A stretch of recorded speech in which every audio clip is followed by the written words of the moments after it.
ਸਵਾਗਤ ਲੈ ਕੇ ਹਾਜ਼ਰ ਹਾਂ ਜੀ ਪ੍ਰੋਗਰਾਮ ਗੱਲਾਂ ਤੇ ਗੀਤ। ਮੈਂ ਹਾਂ ਸ਼ੁਕਰਗੁਜ਼ਾਰ ਸਿੰਘ। ਦੋਸਤੋ, ਅਸੀਂ ਸਾਰੇ ਜਾਣਦੇ ਹਾਂ ਕਿ ਸਾਡੇ ਦੋ ਰਾਸ਼ਟਰੀ ਦਿਵਸ ਨੇ, ਇੱਕ ਗਣਤੰਤਰ ਦਿਵਸ ਤੇ ਇੱਕ ਸਾਡਾ ਸੁਤੰਤਰ ਦਿਵਸ। ਹਰ ਸਾਲ ਅਸੀਂ ਆਜ਼ਾਦੀ ਦਿਵਸ ਵੀ ਮਨਾਉਂਦੇ ਹਾਂ, ਹਰ ਸਾਲ ਅਸੀਂ ਗਣਤੰਤਰ ਦਿਵਸ ਵੀ ਮਨਾਉਂਦੇ ਹਾਂ।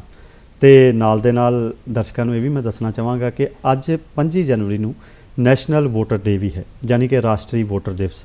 25 ਜਨਵਰੀ ਨੂੰ ਅਸੀਂ ਰਾਸ਼ਟਰੀ ਵੋਟਰ ਦਿਵਸ ਮਨਾ ਰਹੇ ਹਾਂ ਤੇ 26 ਜਨਵਰੀ ਨੂੰ ਕੱਲ੍ਹ ਅਸੀਂ ਗਣਤੰਤਰ ਦਿਵਸ ਮਨਾ ਰਹੇ ਹਾਂ।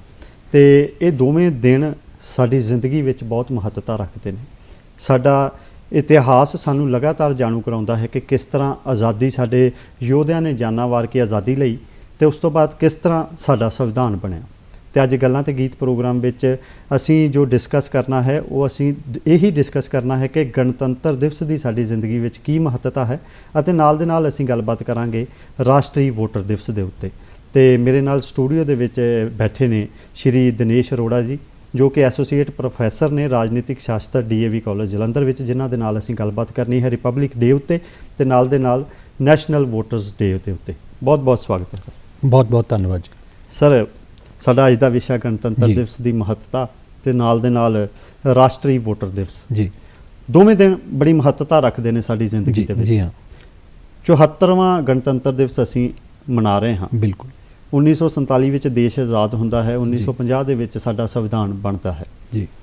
ਪਰ ਸ਼ਾਇਦ ਅੱਜ ਵੀ ਮੈਂ ਇਹ ਮਹਿਸੂਸ ਕਰਦਾ ਹਾਂ ਕਿ ਸਾਨੂੰ ਇੰਨਾ ਪਤਾ ਹੈ ਕਿ 15 ਅਗਸਤ ਹੈ, 26 ਜਨਵਰੀ ਹੈ ਜੀ। ਕਿਤੇ ਨਾ ਕਿਤੇ ਅਸੀਂ ਸੁਤੰਤਰ ਦਿਵਸ ਤੇ ਗਣਤੰਤਰ ਦਿਵਸ ਇਹ ਦੋ ਸ਼ਬਦਾਂ ਦੇ ਵਿੱਚ ਹੀ ਕਨਫਿਊਜ਼ ਹੋ ਜਾਂਦੇ ਹਾਂ ਜੀ। ਵੀ 26 ਜਨਵਰੀ ਲਈ ਕਿਹੜਾ ਵਰਤਿਆ ਜਾਂਦਾ ਹੈ ਤੇ ਕਈ ਵਾਰੀ ਅਸੀਂ 15 ਅਗਸਤ ਨੂੰ ਹੀ ਗਣਤੰਤਰ ਦਿਵਸ ਕਹਿ ਦਿੰਦੇ ਹਾਂ ਜੀ। ਇਸ ਤਰ੍ਹਾਂ ਦੀ ਕਨਫਿਊਜ਼ਨ ਹੈ। ਤੁਸੀਂ ਇਹ ਕਨਫਿਊਜ਼ਨ ਪਹਿਲਾਂ ਕਲੀਅਰ ਕਰੋ ਸਾਡੇ ਪ੍ਰੋਗਰਾਮ ਦੇ ਰਾਹੀਂ। ਸ਼ੁਕਰਗੁਜ਼ਾਰ ਜੀ। ਪਹਿਲਾਂ ਤਾਂ 26 ਜਨਵਰੀ ਰਿਪਬਲਿਕ ਡੇ ਗਣਤੰਤਰ ਦਿਵਸ, ਅਸੀਂ 74ਵਾਂ ਗਣਤੰਤਰ ਦਿਵਸ ਮਨਾ ਰਹੇ ਹਾਂ।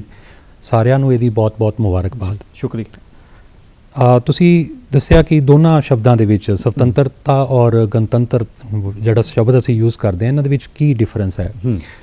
26 ਜਨਵਰੀ 1950 ਨੂੰ ਭਾਰਤ ਜਿਹੜਾ ਉਹ ਗਣਰਾਜ ਬਣਦਾ ਹੈ, ਉਹਦਾ ਸੰਵਿਧਾਨ ਜਿਹੜਾ ਉਹਨੂੰ ਅਸੀਂ ਇੰਪਲੀਮੈਂਟ ਕਰਦੇ ਹਾਂ ਜੀ।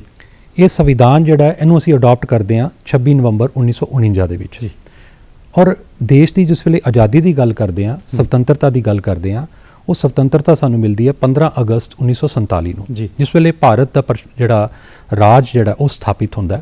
ਬ੍ਰਿਟੇਨ ਦੇ ਵਿੱਚ ਜਿਹੜਾ ਬ੍ਰਿਟੇਨ ਦਾ ਰਾਜ ਸੀ ਇੱਥੇ ਭਾਰਤ ਦੇ ਵਿੱਚ, ਉਹ ਖਤਮ ਹੋ ਜਾਂਦਾ ਤਾਂ ਭਾਰਤ ਨੂੰ ਪੂਰਨ ਸੁਤੰਤਰਤਾ ਜਿਹੜੀ ਹੈ ਉਹ ਮਿਲ ਜਾਂਦੀ ਹੈ। ਹੁਣ ਉਸ ਸੁਤੰਤਰਤਾ, ਉਸ ਵਿਵਸਥਾ ਨੂੰ ਚਲਾਉਣ ਦੇ ਲਈ ਜਿਹੜਾ ਦੇਸ਼ ਦੀ ਇੱਕ ਵਿਵਸਥਾ ਜਿਹੜੀ ਸਥਾਪਿਤ ਕੀਤੀ ਹੈ, ਰਾਜਨੀਤਿਕ ਵਿਵਸਥਾ, ਉਹਨੂੰ ਇੱਕ ਰੂਪ ਦੇਣ ਦੇ ਲਈ, ਇੱਕ ਦਿਸ਼ਾ ਦੇਣ ਦੇ ਲਈ ਜਿਹੜੀ ਵਿਵਸਥਾ ਸਥਾਪਿਤ ਕੀਤੀ ਗਈ, ਜਿਹਨੂੰ ਅਸੀਂ ਸੰਵਿਧਾਨ ਬੋਲਦੇ ਹਾਂ, ਉਹ ਸੰਵਿਧਾਨ ਸਭਾ ਬਣਾਉਂਦੀ ਹੈ। ਔਰ ਉਹ ਸੰਵਿਧਾਨ ਬਣ ਕੇ ਤਿਆਰ ਹੁੰਦਾ ਹੈ 26 ਨਵੰਬਰ 1949 ਦੇ ਵਿੱਚ। ਔਰ 26 ਜਨਵਰੀ 1950 ਵਾਲੇ ਦਿਨ ਉਸ ਨੂੰ ਲਾਗੂ ਕਰ ਦਿੱਤਾ ਜਾਂਦਾ ਹੈ। ਔਰ ਉਸ ਦਿਨ ਭਾਰਤ ਇੱਕ ਗਣਰਾਜ ਜਿਹੜਾ ਉਹ ਘੋਸ਼ਿਤ ਕੀਤਾ ਜਾਂਦਾ ਹੈ। ਜਦੋਂ ਅਸੀਂ ਗਣਰਾਜ ਦੀ ਗੱਲ ਕਰਦੇ ਹਾਂ ਤਾਂ ਗਣਰਾਜ ਇੱਕ ਅਜਿਹੀ ਵਿਵਸਥਾ ਹੁੰਦੀ ਹੈ ਜਿਹਦੇ ਵਿੱਚ ਜਿਹੜਾ ਅਧਿਅਕਸ਼ ਹੈ, ਜਿਹੜਾ ਸ਼ਾਸਕ ਹੈ, ਉਹ ਲੋਕਾਂ ਦੁਆਰਾ ਪ੍ਰਤੱਖ ਜਾਂ ਅਪ੍ਰਤੱਖ ਤੌਰ ਤੇ ਨਿਸ਼ਚਿਤ ਸਮੇਂ ਦੇ ਲਈ ਚੁਣਿਆ ਜਾਂਦਾ ਹੈ। ਅਗਰ ਅਸੀਂ ਦੇਖੀਏ, ਜਿਸ ਵੇਲੇ ਭਾਰਤ ਆਜ਼ਾਦ ਹੁੰਦਾ ਤੇ ਉਹਦੇ ਨਾਲ ਦੀ ਨਾਲ 500 ਤੋਂ ਜ਼ਿਆਦਾ ਰਿਆਸਤਾਂ ਜਿਹੜੀਆਂ ਉਹ ਵੀ ਆਜ਼ਾਦ ਹੁੰਦੀਆਂ। ਤਾਂ ਉਸ ਵੇਲੇ ਇਹ ਸੰਵਿਧਾਨ ਸਭਾ ਦੇ ਵਿੱਚ ਪੂਰੀ ਤਰ੍ਹਾਂ ਦੇ ਨਾਲ ਯੂਨੈਨਿਮਸਲੀ ਇਹ ਡਿਸਾਈਡ ਕੀਤਾ ਜਾਂਦਾ ਹੈ ਕਿ ਅਸੀਂ ਭਾਰਤ ਨੂੰ ਇੱਕ ਗਣਰਾਜ ਬਣਾਉਣਾ ਹੈ। ਤਾਂ 26 ਜਨਵਰੀ 1950 ਨੂੰ ਡਾਕਟਰ ਰਜਿੰਦਰ ਪ੍ਰਸਾਦ ਜਿਹੜੇ ਆ ਉਹਨਾਂ ਨੂੰ ਭਾਰਤ ਦਾ ਪਹਿਲਾ ਰਾਸ਼ਟਰਪਤੀ ਬਣਾਇਆ ਜਾਂਦਾ ਹੈ ਔਰ ਭਾਰਤ ਨੂੰ ਇੱਕ ਗਣਰਾਜ ਘੋਸ਼ਿਤ ਕਰ ਦਿੱਤਾ ਜਾਂਦਾ ਹੈ। ਜਿਸ ਵੇਲੇ ਅਸੀਂ ਗਣਰਾਜ ਦੀ ਗੱਲ ਕਰਦੇ ਹਾਂ ਤਾਂ ਇਹ ਚੀਜ਼ ਬੜੀ ਸਪਸ਼ਟ ਹੋਣੀ ਚਾਹੀਦੀ ਹੈ ਕਿ ਗਣ ਦਾ ਰਾਜ, ਗਣ ਮਤਲਬ ਲੋਕਾਂ ਦਾ ਰਾਜ। ਸੋ ਲੋਕਾਂ ਦੇ ਰਾਜ ਨੂੰ ਅਸੀਂ ਗਣਰਾਜ ਬੋਲਦੇ ਹਾਂ ਔਰ ਇਹਨੂੰ ਅਸੀਂ ਪੂਰਨ ਰੂਪ ਦੇ ਵਿੱਚ 26 ਜਨਵਰੀ 1950 ਨੂੰ ਅਡਾਪਟ ਕਰ ਲਿਆ ਔਰ ਲਾਗੂ ਕਰਤਾ ਜੀ। ਤੇ ਲਗਾਤਾਰ ਦਿਨ ਵੀ ਮਨਾਏ ਜਾਂਦੇ ਨੇ। ਬਿਲਕੁਲ। ਤੇ ਪ੍ਰਚਾਰ ਵੀ ਜ਼ਰੂਰੀ ਹੈ, ਜਾਗਰੂਕਤਾ ਵੀ ਜ਼ਰੂਰੀ ਹੈ। ਜੀ ਹਾਂ। ਤੇ ਹਰ ਸਾਲ ਕੋਈ ਨਾ ਕੋਈ ਥੀਮ ਰੱਖਿਆ ਜਾਂਦਾ ਹੈ ਜੀ। ਤੇ ਇਸ ਸਾਲ ਸਾਡੇ ਗਣਤੰਤਰਤਾ ਦਿਵਸ ਦਾ ਕੋਈ ਥੀਮ, ਜਿਸ ਵੇਲੇ ਅਸੀਂ ਗਣਰਾਜ ਦੀ ਗੱਲ ਕਰਦੇ ਹਾਂ, ਅਸੀਂ ਇਸ ਵਾਰ ਦਾ ਜਿਹੜਾ ਉਹਦਾ ਥੀਮ ਦੇਖਦੇ ਹਾਂ ਉਹ ਪਾਰਟਿਸਿਪੇਸ਼ਨ ਆਫ ਕਾਮਨ ਪੀਪਲ, ਆਮ ਲੋਕਾਂ ਦੀ ਭਾਗੀਦਾਰੀ। ਜਿਵੇਂ ਅਸੀਂ ਜਾਣਦੇ ਹਾਂ ਕਿ ਗਣਰਾਜ ਜਿਹੜਾ ਜਿਹੜਾ 26 ਜਨਵਰੀ ਨੂੰ ਅਸੀਂ ਮਨਾਉਂਦੇ ਹਾਂ, ਇੱਕ ਬਹੁਤ ਵੱਡਾ ਫੰਕਸ਼ਨ ਜਿਹੜਾ ਹੈ, ਬਹੁਤ ਵੱਡਾ ਕਾਰਿਕ੍ਰਮ ਜਿਹੜਾ ਹੈ ਉਹ ਅਸੀਂ ਰਾਜਪਥ ਤੇ ਦੇਖਦੇ ਹਾਂ, ਜਿਹਦਾ ਕਿ ਹੁਣ ਨਾਮ ਬਦਲ ਕੇ ਕਰਤੱਵਯ ਪਥ ਕਰ ਦਿੱਤਾ ਗਿਆ। ਕਰਤੱਵਯ ਪਥ। ਜੀ ਹਾਂ। ਉੱਥੇ ਪਰੇਡ ਹੁੰਦੀ ਹੈ 26 ਜਨਵਰੀ ਦੀ, ਜਿਹੜਾ ਕਿ ਪੂਰਾ ਆਕਰਸ਼ਣ ਦਾ ਕੇਂਦਰ ਹੁੰਦੀ ਹੈ। ਉਹ ਪਰੇਡ ਅਸਲ ਦੇ ਵਿੱਚ ਸੰਵਿਧਾਨ ਨੂੰ, ਉਹਨਾਂ ਯੋਧਾਂ ਨੂੰ ਜਿਨ੍ਹਾਂ ਨੇ ਦੇਸ਼ ਦੀ ਸੁਤੰਤਰਤਾ 'ਚ ਆਪਣੀ ਜਾਨ ਵਾਰੀ ਹੈ, ਉਹਨਾਂ ਨੂੰ ਸਲਾਮ ਕਰਦੀ ਹੈ। ਉਹਦੇ ਵਿੱਚ ਅਲੱਗ-ਅਲੱਗ ਸਟੇਟਸ ਜਿਹੜੇ ਭਾਰਤ ਦੇ ਆ ਜੀ ਉਹਨਾਂ ਦੀ ਸੰਸਕ੍ਰਿਤੀ ਸਾਨੂੰ ਦੇਖਣ ਨੂੰ ਮਿਲਦੀ ਹੈ। ਜੀ ਜੀ ਅਲੱਗ-ਅਲੱਗ ਜਿਹੜੇ ਮੰਤਰਾਲੇ ਹੈ ਗਵਰਨਮੈਂਟ ਦੇ, ਅਲੱਗ-ਅਲੱਗ ਡਿਪਾਰਟਮੈਂਟਸ ਹੈ, ਉਹਨਾਂ ਦੀਆਂ ਪ੍ਰਦਰਸ਼ਨੀਆਂ ਸਾਨੂੰ ਦੇਖਣ ਨੂੰ ਮਿਲਦੀਆਂ। ਜੀ ਜਿਹੜੀ ਸਾਡੀਆਂ ਫੌਜ ਦੇ 3 ਅੰਗ ਹੈ ਹੂੰ ਉਹਨਾਂ ਦੀ ਜਿਹੜੀ ਲੇਟੈਸਟ ਇਕਵਿਪਮੈਂਟਸ ਹੈ ਉਹ ਸਾਨੂੰ ਦੇਖਣ ਨੂੰ ਮਿਲਦੇ ਆ। ਜੀ ਨਾਲ ਦੀ ਨਾਲ ਸਾਨੂੰ ਬੱਚੇ ਉਹ ਦੇਖਣ ਨੂੰ ਮਿਲਦੇ ਆ ਜਿਨ੍ਹਾਂ ਨੇ ਆਪਣੀਆਂ ਜਾਨਾਂ ਦੀ ਪਰਵਾਹ ਕੀਤੇ ਬਿਨਾ ਦੇਸ਼ ਦੇ ਲਈ ਅੱਗੇ ਆਏ, ਦੇਸ਼ ਦੇ ਲਈ ਕੰਮ ਕੀਤਾ। ਔਰ ਇਸ ਵਾਰ ਦਾ ਜਿਹੜਾ ਥੀਮ ਹੈ ਜਿਹਨੂੰ ਅਸੀਂ ਇਹ ਮੰਨਦੇ ਹਾਂ ਪਾਰਟਿਸਿਪੇਸ਼ਨ ਆਫ ਕਾਮਨ ਪੀਪਲ, ਜਨ ਭਾਗੀਦਾਰੀ, ਆਮ ਲੋਕਾਂ ਦੀ ਭਾਗੀਦਾਰੀ। ਤੋਂ ਜਿਹੜੀ ਮੇਨ ਸਟੇਜ ਹੈ ਜਿੱਥੇ ਮੇਨ ਇਹ ਕਾਰਿਕ੍ਰਮ ਹੁੰਦਾ ਹੈ, ਇਸ ਵਾਰ ਇਜਿਪਟ ਦੇ ਰਾਸ਼ਟਰਪਤੀ ਜਿਹੜੇ ਉਹਨਾਂ ਨੂੰ ਮੁੱਖ ਮਹਿਮਾਨ ਬਣਾਇਆ ਗਿਆ ਔਰ ਉਹਨਾਂ ਦੀ ਸਟੇਜ ਦੇ ਸਾਹਮਣੇ ਜਿੱਥੇ ਉਹਨਾਂ ਨੂੰ ਬਿਠਾਇਆ ਜਾਏਗਾ, ਆਮ ਲੋਕਾਂ ਨੂੰ ਬਿਠਾਇਆ ਜਾਏਗਾ, ਉੱਥੇ ਇਹ ਕੋਸ਼ਿਸ਼ ਕੀਤੀ ਗਈ ਹੈ ਕਿ ਜਿਹੜੇ ਲੋਕ ਜਿਨ੍ਹਾਂ ਨੇ, ਕਿਉਂਕਿ ਗਵਰਨਮੈਂਟ ਦਾ ਇੱਕ ਪ੍ਰੋਜੈਕਟ ਚੱਲ ਰਿਹਾ ਵਿਸਟਾ ਪ੍ਰੋਜੈਕਟ, ਜਿਹੜਾ ਕਿ ਕਰਤੱਵਯ ਪਥ ਨੂੰ ਇੱਕ ਨਵਾਂ ਰੂਪ ਦੇ ਰਿਹਾ। ਜਿਹੜੀ ਪਾਰਲੀਮੈਂਟ ਦੀ ਨਵੀਂ ਬਿਲਡਿੰਗ ਜਿਹੜੀ ਹੈ ਉਹਦੀ ਉਸਾਰੀ ਹੋ ਰਹੀ ਹੈ। ਜਿਹੜੇ ਸ਼ਰਮਿਕ, ਜਿਹੜੇ ਮਜ਼ਦੂਰ ਉਸ ਕੰਮ ਦੇ ਵਿੱਚ ਲੱਗੇ ਹੋਏ ਆ, ਉਹਨਾਂ ਨੂੰ, ਉਹਨਾਂ ਦੇ ਪਰਿਵਾਰ ਨੂੰ ਸਪੈਸ਼ਲ ਸੱਦਾ ਦਿੱਤਾ ਗਿਆ ਔਰ ਮੇਨ ਸਟੇਜ ਦੇ ਸਾਹਮਣੇ ਉਹਨਾਂ ਨੂੰ ਬਿਠਾਇਆ ਗਿਆ। ਤੋ ਇਹ ਥੀਮ ਜਿਹੜਾ ਹੈ ਇਹ ਸਪਸ਼ਟ ਕਰਦਾ ਹੈ ਕਿ ਭਾਰਤ ਦੀ ਜਿਹੜੀ ਗਣਤੰਤਰਿਕ ਵਿਵਸਥਾ ਹੈ, ਗਣਤੰਤਰ, ਲੋਕਤੰਤਰ ਹੈ, ਉਹਦੇ ਵਿੱਚ ਆਮ ਲੋਕਾਂ ਦੀ ਭਾਗੀਦਾਰੀ ਹੈ। ਜੀ ਜਿਸ ਤਰ੍ਹਾਂ ਤੁਸੀਂ ਦੱਸਿਆ ਵੀ ਰਾਜ ਪੱਥ ਹੁਣ ਕਰਤੱਵਯ ਪੱਥ ਹੋ ਗਿਆ ਹੈ, ਅਸੀਂ ਕਰਤੱਵਯ ਪੱਥ ਤੇ ਹਰ ਸਾਲ ਦੇਸ਼ ਦੀ ਰਾਜਧਾਨੀ ਦਿੱਲੀ ਵਿਖੇ ਸੁਤੰਤਰਤਾ ਦਿਵਸ ਤੇ ਗਣਤੰਤਰਤਾ ਦਿਵਸ ਮਨਾਇਆ ਜਾਂਦਾ ਹੈ। ਝਾਕੀਆਂ ਵੀ ਨਿਕਲਦੀਆਂ ਨੇ, ਵੱਖ-ਵੱਖ ਸਟੇਟਸ ਦੇ ਲੋਕ ਇੱਕ ਥਾਂ ਇਕੱਠੇ ਵੀ ਹੁੰਦੇ ਨੇ। ਇੱਕ ਨਾ ਇਹ ਸਾਂਝੀਵਾਲਤਾ ਦਾ ਪ੍ਰਤੀਕ ਹੈ, ਸਾਡੀ ਰਾਸ਼ਟਰੀ ਏਕਤਾ ਦਾ ਪ੍ਰਤੀਕ ਹੈ। ਤੇ ਤੁਸੀਂ ਇਹਨਾਂ ਝਾਕੀਆਂ ਨੂੰ, ਇਹਨਾਂ ਸੱਭਿਆਚਾਰਕ ਸਾਂਝਾਂ ਨੂੰ ਜਾਂ ਇਸ ਸੈਲੀਬ੍ਰੇਸ਼ਨ ਨੂੰ, ਜੋ ਫੰਕਸ਼ਨ ਸੈਲੀਬ੍ਰੇਟ ਕੀਤਾ ਜਾਂਦਾ ਹੈ, ਇਸ ਨੂੰ ਕਿਸ ਤਰ੍ਹਾਂ ਦੇਖਦੇ ਹੋ? ਇਹ ਸਾਰਾ ਦਾ ਸਾਰਾ ਜਿਹੜੀ ਪਰੇਡ ਜਾਂ ਸਾਰਾ ਫੰਕਸ਼ਨ ਅਸੀਂ ਦੇਖਦੇ ਹਾਂ, ਇਹ ਇੱਕ ਭਾਰਤ ਸ਼੍ਰੇਸ਼ਠ ਭਾਰਤ ਦਾ ਪ੍ਰਤੀਕ ਹੈ। ਇਹ ਕੋਸ਼ਿਸ਼ ਕੀਤੀ ਜਾਂਦੀ ਹੈ, ਇਹ ਪ੍ਰਦਰਸ਼ਨ ਜਿਹੜਾ ਸਾਰੀ ਪਰੇਡ ਦੇ ਰੂਪ 'ਚ ਦਿਖਾਇਆ ਜਾਂਦਾ ਹੈ ਕਿ ਦੱਸਣ ਦੀ ਕੋਸ਼ਿਸ਼ ਹੁੰਦੀ ਹੈ ਕਿ ਭਾਰਤ ਇੱਕ ਗੁਲਦਸਤੇ ਦੀ ਤਰ੍ਹਾਂ ਹੈ। ਇਹਦੇ ਵਿੱਚ ਅਲੱਗ-ਅਲੱਗ ਤਰ੍ਹਾਂ ਦੇ ਫੁੱਲ ਹੈ, ਅਲੱਗ-ਅਲੱਗ ਤਰ੍ਹਾਂ ਦੇ ਸਟੇਟਸ ਹੈ, ਅਲੱਗ-ਅਲੱਗ ਤਰ੍ਹਾਂ ਦੀਆਂ ਭਾਸ਼ਾਵਾਂ ਹੈ, ਅਲੱਗ-ਅਲੱਗ ਤਰ੍ਹਾਂ ਦੀਆਂ ਜਾਤੀਆਂ ਹੈ, ਅਲੱਗ-ਅਲੱਗ ਤਰ੍ਹਾਂ ਦੀਆਂ ਬੋਲੀਆਂ, ਲੇਕਿਨ ਭਾਰਤ ਇੱਕ ਹੈ। ਇਹ ਪਰੇਡ ਦੇਖ ਕੇ, ਇਹਨਾਂ ਦੇ ਵਿੱਚ ਅਲੱਗ-ਅਲੱਗ ਝਾਂਕੀਆਂ ਦੇਖ ਕੇ ਇਹਦਾ ਮੈਸੇਜ ਜਿਹੜਾ ਉਹ ਬੜਾ ਸਪਸ਼ਟ ਜਾਂਦਾ ਹੈ ਕਿ ਚਾਹੇ ਸਾਡੇ 'ਚ ਵਿਭਿੰਨਤਾ ਹੈ, ਇਹ ਵਿਭਿੰਨਤਾ ਜਿਹੜੀ ਹੈ ਉਹ ਇੱਕ ਹੈ, ਕਿਉਂਕਿ ਇਹਨਾਂ ਨੂੰ ਵਿੱਚ ਏਕਤਾ ਪੈਦਾ ਕਰਨ ਵਾਲਾ ਜਿਹੜਾ ਸੂਤਰ ਹੈ ਉਹ ਸੂਤਰ ਸਾਡਾ ਸੰਵਿਧਾਨ ਹੈ। ਬਿਲਕੁਲ ਜਿਹੜਾ ਕਿ ਲੋਕਾਂ ਦੇ ਵਿੱਚ ਇੱਕ ਭਾਰਤ ਦੀ ਜਿਹੜੀ ਭਾਵਨਾ ਹੈ ਉਹਨੂੰ ਬਣਾਏ ਰੱਖਦਾ ਹੈ। ਬਿਲਕੁਲ। ਤੇ ਸੰਵਿਧਾਨ ਦੀ ਗੱਲ ਕਰੀਏ ਨਾ, ਜੀ ਹਾਂ, ਤੇ ਕਿਸੇ ਵੀ ਮਨ ਦੇ ਵਿੱਚੋਂ ਡਾਕਟਰ BR ਅੰਬੇਦਕਰ ਦਾ ਨਾਮ ਨਹੀਂ ਜਾਂਦਾ। ਬਿਲਕੁਲ। ਸੰਵਿਧਾਨ ਦੀ ਗੱਲ ਹੋਵੇਗੀ ਤੇ ਡਾਕਟਰ ਸਾਹਿਬ ਦੀ ਗੱਲ ਜ਼ਰੂਰ ਹੋਵੇਗੀ ਜੀ। ਤੇ ਉਹਨਾਂ ਦੀ ਜੀਵਨੀ, ਉਹਨਾਂ ਦੀ ਸੋਚ ਬਾਰੇ ਥੋੜਾ ਜਿਹਾ ਸੰਖੇਪ ਸਾਨੂੰ ਜ਼ਰੂਰ ਦੱਸੋ, ਕਿਉਂਕਿ ਸੰਵਿਧਾਨ ਦੇ ਮੋਢੀ ਉਹ ਨੇ। ਬਿਲਕੁਲ। ਜਿਸ ਵੇਲੇ ਅਸੀਂ ਸੰਵਿਧਾਨ ਦੀ ਗੱਲ ਕਰਦੇ ਹਾਂ ਤੇ ਡਾਕਟਰ BR ਅੰਬੇਦਕਰ ਜੀ ਦਾ ਨਾਮ ਆਉਂਦਾ ਹੈ। ਅੱਜ ਦੇ ਦਿਨ ਅਸੀਂ ਉਹਨਾਂ ਨੂੰ ਆਪਣੇ ਸ਼ਰਧਾ ਸੁਮਨ ਭੇਟ ਕਰਦੇ ਹਾਂ। ਜੀ। ਨਿਸ਼ਚਿਤ ਤੌਰ ਤੇ ਸੰਵਿਧਾਨ ਜਿਹੜਾ ਹੈ ਉਹ ਕਿਸੇ ਵੀ ਦੇਸ਼ ਦਾ ਸਭ ਤੋਂ ਵੱਡਾ ਕਾਨੂੰਨ ਹੁੰਦਾ ਹੈ। ਬਿਲਕੁਲ। ਜਿਹਦੇ ਵਿੱਚ ਇਹ ਦੱਸਿਆ ਜਾਂਦਾ ਹੈ ਕਿ ਉਸ ਦੇਸ਼ ਦੀ ਰਾਜਨੀਤਿਕ ਵਿਵਸਥਾ ਜਿਹੜੀ ਉਹ ਕਿਵੇਂ ਚੱਲੇਗੀ। ਤੋ ਸੁਤੰਤਰਤਾ ਸੰਘਰਸ਼ ਦੇ ਦੌਰਾਨ ਇਹ ਮੰਗ ਕੀਤੀ ਜਾ ਰਹੀ ਸੀ ਕਿ ਭਾਰਤ ਦਾ ਸੰਵਿਧਾਨ ਹੋਣਾ ਚਾਹੀਦਾ ਜੀ। ਔਰ ਅਗਰ ਅਸੀਂ ਥੋੜੀ ਜਿਹੀ ਇਹਦੀ ਹਿਸਟਰੀ ਨਾਲ ਦੇਖੀਏ ਤਾਂ 1945 ਦੇ ਵਿੱਚ ਸੈਕੰਡ ਵਰਲਡ ਵਾਰ ਖਤਮ ਹੁੰਦੀ ਹੈ ਔਰ ਬ੍ਰਿਟੇਨ ਦੇ ਵਿੱਚ ਨਵੀਆਂ ਚੋਣਾਂ ਹੋ ਜਾਂਦੀਆਂ ਜੀ। ਔਰ ਉੱਥੇ ਲੇਬਰ ਪਾਰਟੀ ਦੀ ਜਿਹੜੀ ਹੈ ਉਹ ਗਵਰਨਮੈਂਟ ਬਣਦੀ ਹੈ। ਪ੍ਰਾਈਮ ਮਿਨਿਸਟਰ ਐਟਲੇ ਉੱਥੇ ਬਣ ਜਾਂਦੇ ਆ ਜੀ, ਸਰਕਾਰ ਦੇ ਮੁਖੀ। ਔਰ ਉਹ ਭਾਰਤ ਦੇ ਵਿੱਚ ਇੱਕ ਕਮਿਸ਼ਨ ਭੇਜਦੇ ਆ ਜਿਹਦਾ ਨਾਮ ਹੈ ਕੈਬਨਿਟ ਮਿਸ਼ਨ। 3 ਮੈਂਬਰੀ ਕਮਿਸ਼ਨ ਆਉਂਦਾ ਹੈ ਔਰ ਉਹ ਰਿਵਿਊ ਕਰਦਾ ਹੈ ਕਿ ਵਾਕਈ ਭਾਰਤ ਦੇ ਵਿੱਚ ਸੰਵਿਧਾਨ ਹੋਣਾ ਚਾਹੀਦਾ। ਸੰਵਿਧਾਨ ਹੋਣਾ ਚਾਹੀਦਾ ਤੇ ਕਿੱਦਾਂ ਦਾ ਹੋਵੇ ਔਰ ਕੌਣ ਬਣਾਏਗਾ ਜੀ। ਉਹਨਾਂ ਦੀ ਰਿਕਮੈਂਡੇਸ਼ਨ ਦੇ ਆਧਾਰ ਤੇ ਇੱਕ ਸੰਵਿਧਾਨ ਸਭਾ ਉਹ ਸੁਜੈਸਟ ਕਰਦੇ ਆ ਜਿਹਦੇ 389 ਮੈਂਬਰ ਹੋਣੇ ਚਾਹੀਦੇ ਆ। ਕਿਸ ਤਰ੍ਹਾਂ ਮੈਂਬਰ ਇਲੈਕਟ ਹੋਣਗੇ, ਕਿੱਥੋਂ ਮੈਂਬਰ ਆਉਣਗੇ, ਸਾਰਾ ਰੂਪ ਰੇਖਾ ਉਹ ਦੱਸ ਕੇ ਜਾਂਦੇ ਆ, ਸਿਫਾਰਿਸ਼ ਕਰਦੇ ਆ। ਔਰ ਉਹਦੇ ਆਧਾਰ ਤੇ 1946 ਦੇ ਵਿੱਚ ਸੰਵਿਧਾਨ ਸਭਾ ਦੀਆਂ ਚੋਣਾਂ ਹੁੰਦੀਆਂ ਔਰ ਸੰਵਿਧਾਨ ਸਭਾ ਜਿਹੜੀ ਹੈ ਉਹ ਬਣ ਕੇ ਤਿਆਰ ਹੋ ਜਾਂਦੀ ਹੈ ਜਿਨ੍ਹਾਂ ਨੇ ਦੇਸ਼ ਦਾ ਸੰਵਿਧਾਨ ਬਣਾਉਣਾ ਜੀ। ਔਰ ਇਹ ਸੰਵਿਧਾਨ ਸਭਾ ਦੀ ਪਹਿਲੀ ਬੈਠਕ 9 ਦਸੰਬਰ 1946 ਦੇ ਵਿੱਚ ਪਾਰਲੀਮੈਂਟ ਦਾ ਜਿਹੜਾ ਸੈਂਟਰਲ ਹਾਲ ਹੈ ਉੱਥੇ ਹੁੰਦੀ ਹੈ ਜੀ। ਔਰ ਇਸ ਬੈਠਕ ਦੀ ਅਧਿਕਸ਼ਤਾ ਉਸ ਸਮੇਂ ਦੇ ਸਭਾ ਦੇ ਸਭ ਤੋਂ ਬਜ਼ੁਰਗ ਮੈਂਬਰ ਜਿਹੜੇ ਹੈ ਡਾਕਟਰ ਸਚਿਦਾਨੰਦ ਸਿਨਹਾ ਕਰਦੇ ਆ।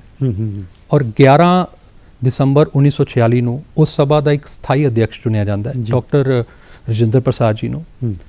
ਇੱਕ ਉਪ ਪ੍ਰਧਾਨ ਜਿਹੜਾ ਚੁਣਿਆ ਜਾਂਦਾ ਹੈ ਡਾਕਟਰ SC ਮੁਖਰਜੀ ਨੂੰ।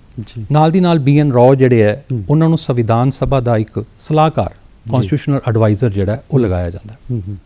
ਸੰਵਿਧਾਨ ਸਭਾ ਆਪਣਾ ਕੰਮ ਸ਼ੁਰੂ ਕਰਦੀ ਹੈ ਔਰ ਅਲੱਗ-ਅਲੱਗ ਕਮੇਟੀਆਂ ਬਣਾਈਆਂ ਜਾਂਦੀਆਂ। ਇੱਕ ਬਹੁਤ ਇੰਪੋਰਟੈਂਟ ਮਹੱਤਵਪੂਰਨ ਕਮੇਟੀ ਬਣਾਈ ਜਾਂਦੀ ਹੈ ਜਿਹਦਾ ਨਾਮ ਹੈ ਡਰਾਫਟਿੰਗ ਕਮੇਟੀ।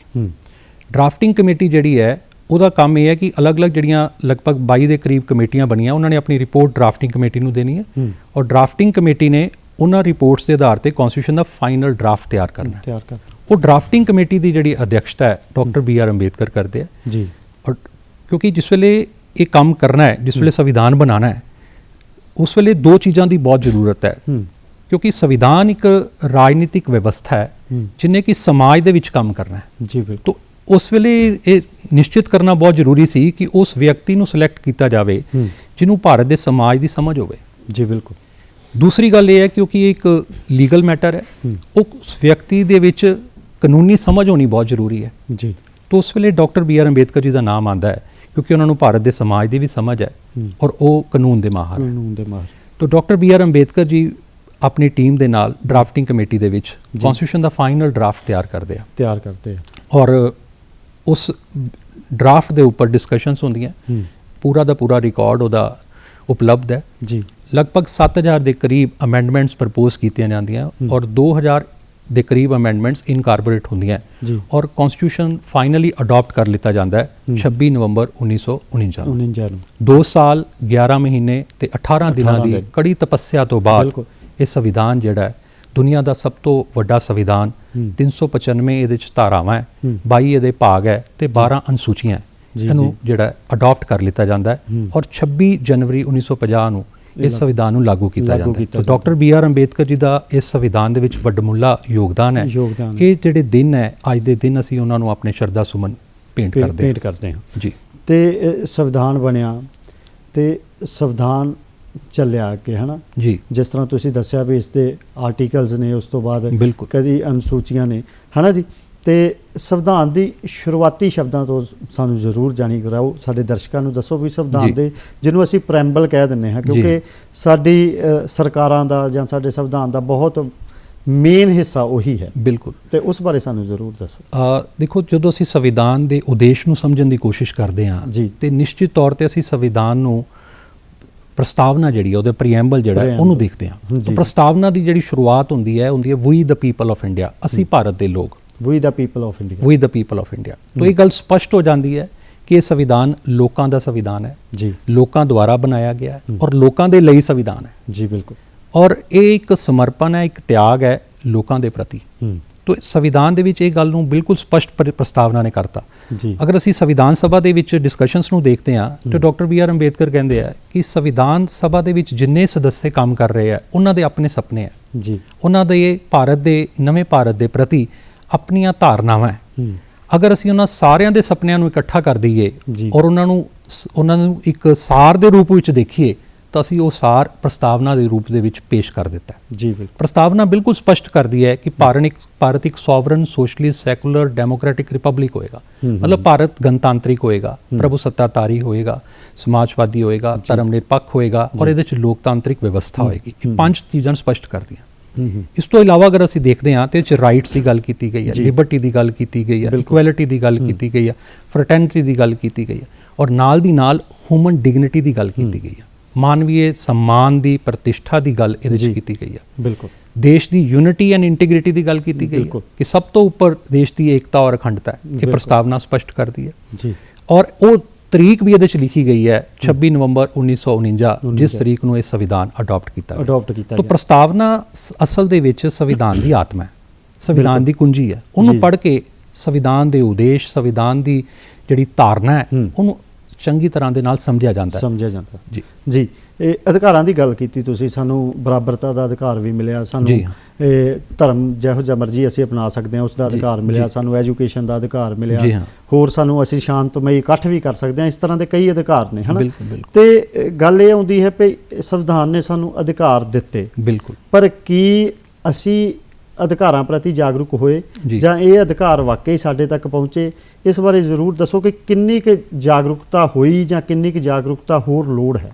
ਸ਼ੁਕਰਗੁਜ਼ਾਰ ਸਿੰਘ ਜੀ, ਜਦੋਂ ਅਸੀਂ ਅਧਿਕਾਰਾਂ ਦੀ ਗੱਲ ਕਰਦੇ ਹਾਂ, ਅਸਲ ਦੇ ਵਿੱਚ ਸੁਤੰਤਰਤਾ ਸੰਘਰਸ਼ ਜਿਹੜਾ ਚੱਲਿਆ ਜੀ, ਉਸ ਸੰਘਰਸ਼ ਦੇ ਦੌਰਾਨ ਅਸੀਂ ਅਧਿਕਾਰਾਂ ਦੀ ਮੰਗ ਕਰ ਰਹੇ ਸੀ ਜੀ। ਔਰ ਜਿਸ ਵੇਲੇ ਸੰਵਿਧਾਨ ਬਣਾਉਣ ਦਾ ਮੌਕਾ ਮਿਲਿਆ ਉਹ ਇੱਕ ਸੁਨਹਿਰੀ ਮੌਕਾ ਸੀ ਕਿ ਅਸੀਂ ਆਪਣੇ ਸੰਵਿਧਾਨ ਦੇ ਵਿੱਚ ਅਧਿਕਾਰਾਂ ਨੂੰ ਜਗ੍ਹਾ ਦੇ ਸਕਦੇ ਸੀ ਜੀ। ਔਰ ਸੰਵਿਧਾਨ ਬਣਾਉਣ ਵਾਲਿਆਂ ਨੇ ਇੱਕ ਲੰਬੀ ਸੋਚ ਰੱਖੀ ਔਰ ਸੰਵਿਧਾਨ ਦੇ ਵਿੱਚ ਅਧਿਕਾਰਾਂ ਦਾ ਇੱਕ ਪੂਰਾ ਚੈਪਟਰ ਜਿਹੜਾ ਉਹ ਸ਼ਾਮਲ ਕੀਤਾ। ਸੰਵਿਧਾਨ ਦੇ ਤੀਸਰੇ ਭਾਗ ਦੇ ਵਿੱਚ ਧਾਰਾ 12 ਤੋਂ ਲੈ ਕੇ 35 ਤੱਕ ਅਧਿਕਾਰਾਂ ਨੂੰ ਜਗ੍ਹਾ ਦਿੱਤੀ ਗਈ ਹੈ, ਸ਼ਾਮਲ ਕੀਤਾ ਗਿਆ। ਔਰ ਅਗਰ ਅਸੀਂ ਇਸ ਚੈਪਟਰ ਨੂੰ ਦੇਖੀਏ ਤੇ ਸੰਵਿਧਾਨ ਦਾ ਇੱਕ ਸਭ ਤੋਂ ਵੱਡਾ ਚੈਪਟਰ ਹੈ ਜੀ ਜਿਹਦੇ ਵਿੱਚ ਵਿਅਕਤੀ ਦੇ ਅਧਿਕਾਰਾਂ ਦੀ ਗੱਲ ਨਾ ਸਿਰਫ ਰੈਫਰੈਂਸ ਹੈ ਬਲਕਿ ਪੂਰਾ ਡਿਟੇਲਡ ਰੈਫਰੈਂਸ ਹੈ ਕਿ ਕਿਹੜੇ ਅਧਿਕਾਰ ਹੈ ਔਰ ਕਿੱਥੇ ਤੱਕ ਉਹਨਾਂ ਦਾ ਪ੍ਰਯੋਗ ਜਿਹੜਾ ਵਿਅਕਤੀ ਨੇ ਕਰਨਾ। ਤੁਸੀਂ ਬਿਲਕੁਲ ਠੀਕ ਕਿਹਾ ਕਿ ਇਹਦੇ ਵਿੱਚ ਸਮਾਨਤਾ ਦੇ ਅਧਿਕਾਰ ਦੀ ਗੱਲ ਕੀਤੀ ਗਈ ਹੈ, ਇਹ 'ਚ ਸੁਤੰਤਰਤਾ ਦੇ ਅਧਿਕਾਰ ਦੀ ਗੱਲ ਕੀਤੀ ਗਈ ਹੈ, ਧਾਰਮਿਕ ਸੁਤੰਤਰਤਾ ਦੀ ਹੈ, ਇਹਦੇ 'ਚ ਸ਼ੋਸ਼ਣ ਦੇ ਵਿਰੁੱਧ ਅਧਿਕਾਰ ਹੈ। ਔਰ ਅਗਰ ਅਸੀਂ ਇਸ ਲਿਸਟ ਨੂੰ, ਇਸ ਸੂਚੀ ਨੂੰ ਵੇਖਦੇ ਹਾਂ, ਇਹਦੇ ਵਿੱਚ ਸਮਾਜ ਦੇ ਕਮਜ਼ੋਰ ਵਰਗ ਦੇ ਅਧਿਕਾਰਾਂ ਦੀ ਗੱਲ ਕੀਤੀ ਗਈ ਆ, ਸਮਾਜ ਦੇ ਵਿੱਚ ਘੱਟ ਗਿਣਤੀ ਵਰਗ ਦੇ ਅਧਿਕਾਰਾਂ ਦੀ ਵੀ ਗੱਲ ਕੀਤੀ ਗਈ ਹੈ ਔਰ ਨਾਲ ਦੀ ਨਾਲ ਅਧਿਕਾਰਾਂ ਦੀ ਸੁਰੱਖਿਆ ਦੇ ਪ੍ਰਬੰਧ ਵੀ ਇਹਦੇ 'ਚ ਕੀਤਾ ਗਿਆ। ਧਾਰਾ 32 ਦੇ ਵਿੱਚ ਸੰਵਿਧਾਨਿਕ ਉਪਾਇਆਂ ਦਾ ਅਧਿਕਾਰ ਦਿੱਤਾ ਗਿਆ ਔਰ ਡਾਕਟਰ ਅੰਬੇਦਕਰ ਬੋਲਦੇ ਹੈ ਕਿ ਜਿੰਨੇ ਵੀ ਅਧਿਕਾਰ ਹੈ ਉਹਨਾਂ ਸਭ ਤੋਂ ਇੰਪੋਰਟੈਂਟ ਅਧਿਕਾਰ ਇਹ ਹੈ ਕਿ ਤੁਹਾਡੇ ਅਧਿਕਾਰਾਂ ਦੀ ਵਿਵਸਥਾ ਦਾ ਪ੍ਰਬੰਧ ਵੀ ਅਧਿਕਾਰਾਂ ਦੀ ਉਸ ਸੂਚੀ ਦੇ ਵਿੱਚ ਕਰ ਦਿੱਤਾ ਗਿਆ। ਤੇ ਕਿੰਨੇ ਕੁ ਜਾਗਰੂਕ ਹਾਂ ਅਸੀਂ ਜਾਂ ਸਾਡੇ ਤੱਕ ਇਹ ਅਧਿਕਾਰ ਅਸੀਂ ਜਾਣਦੇ ਹਾਂ ਵੀ?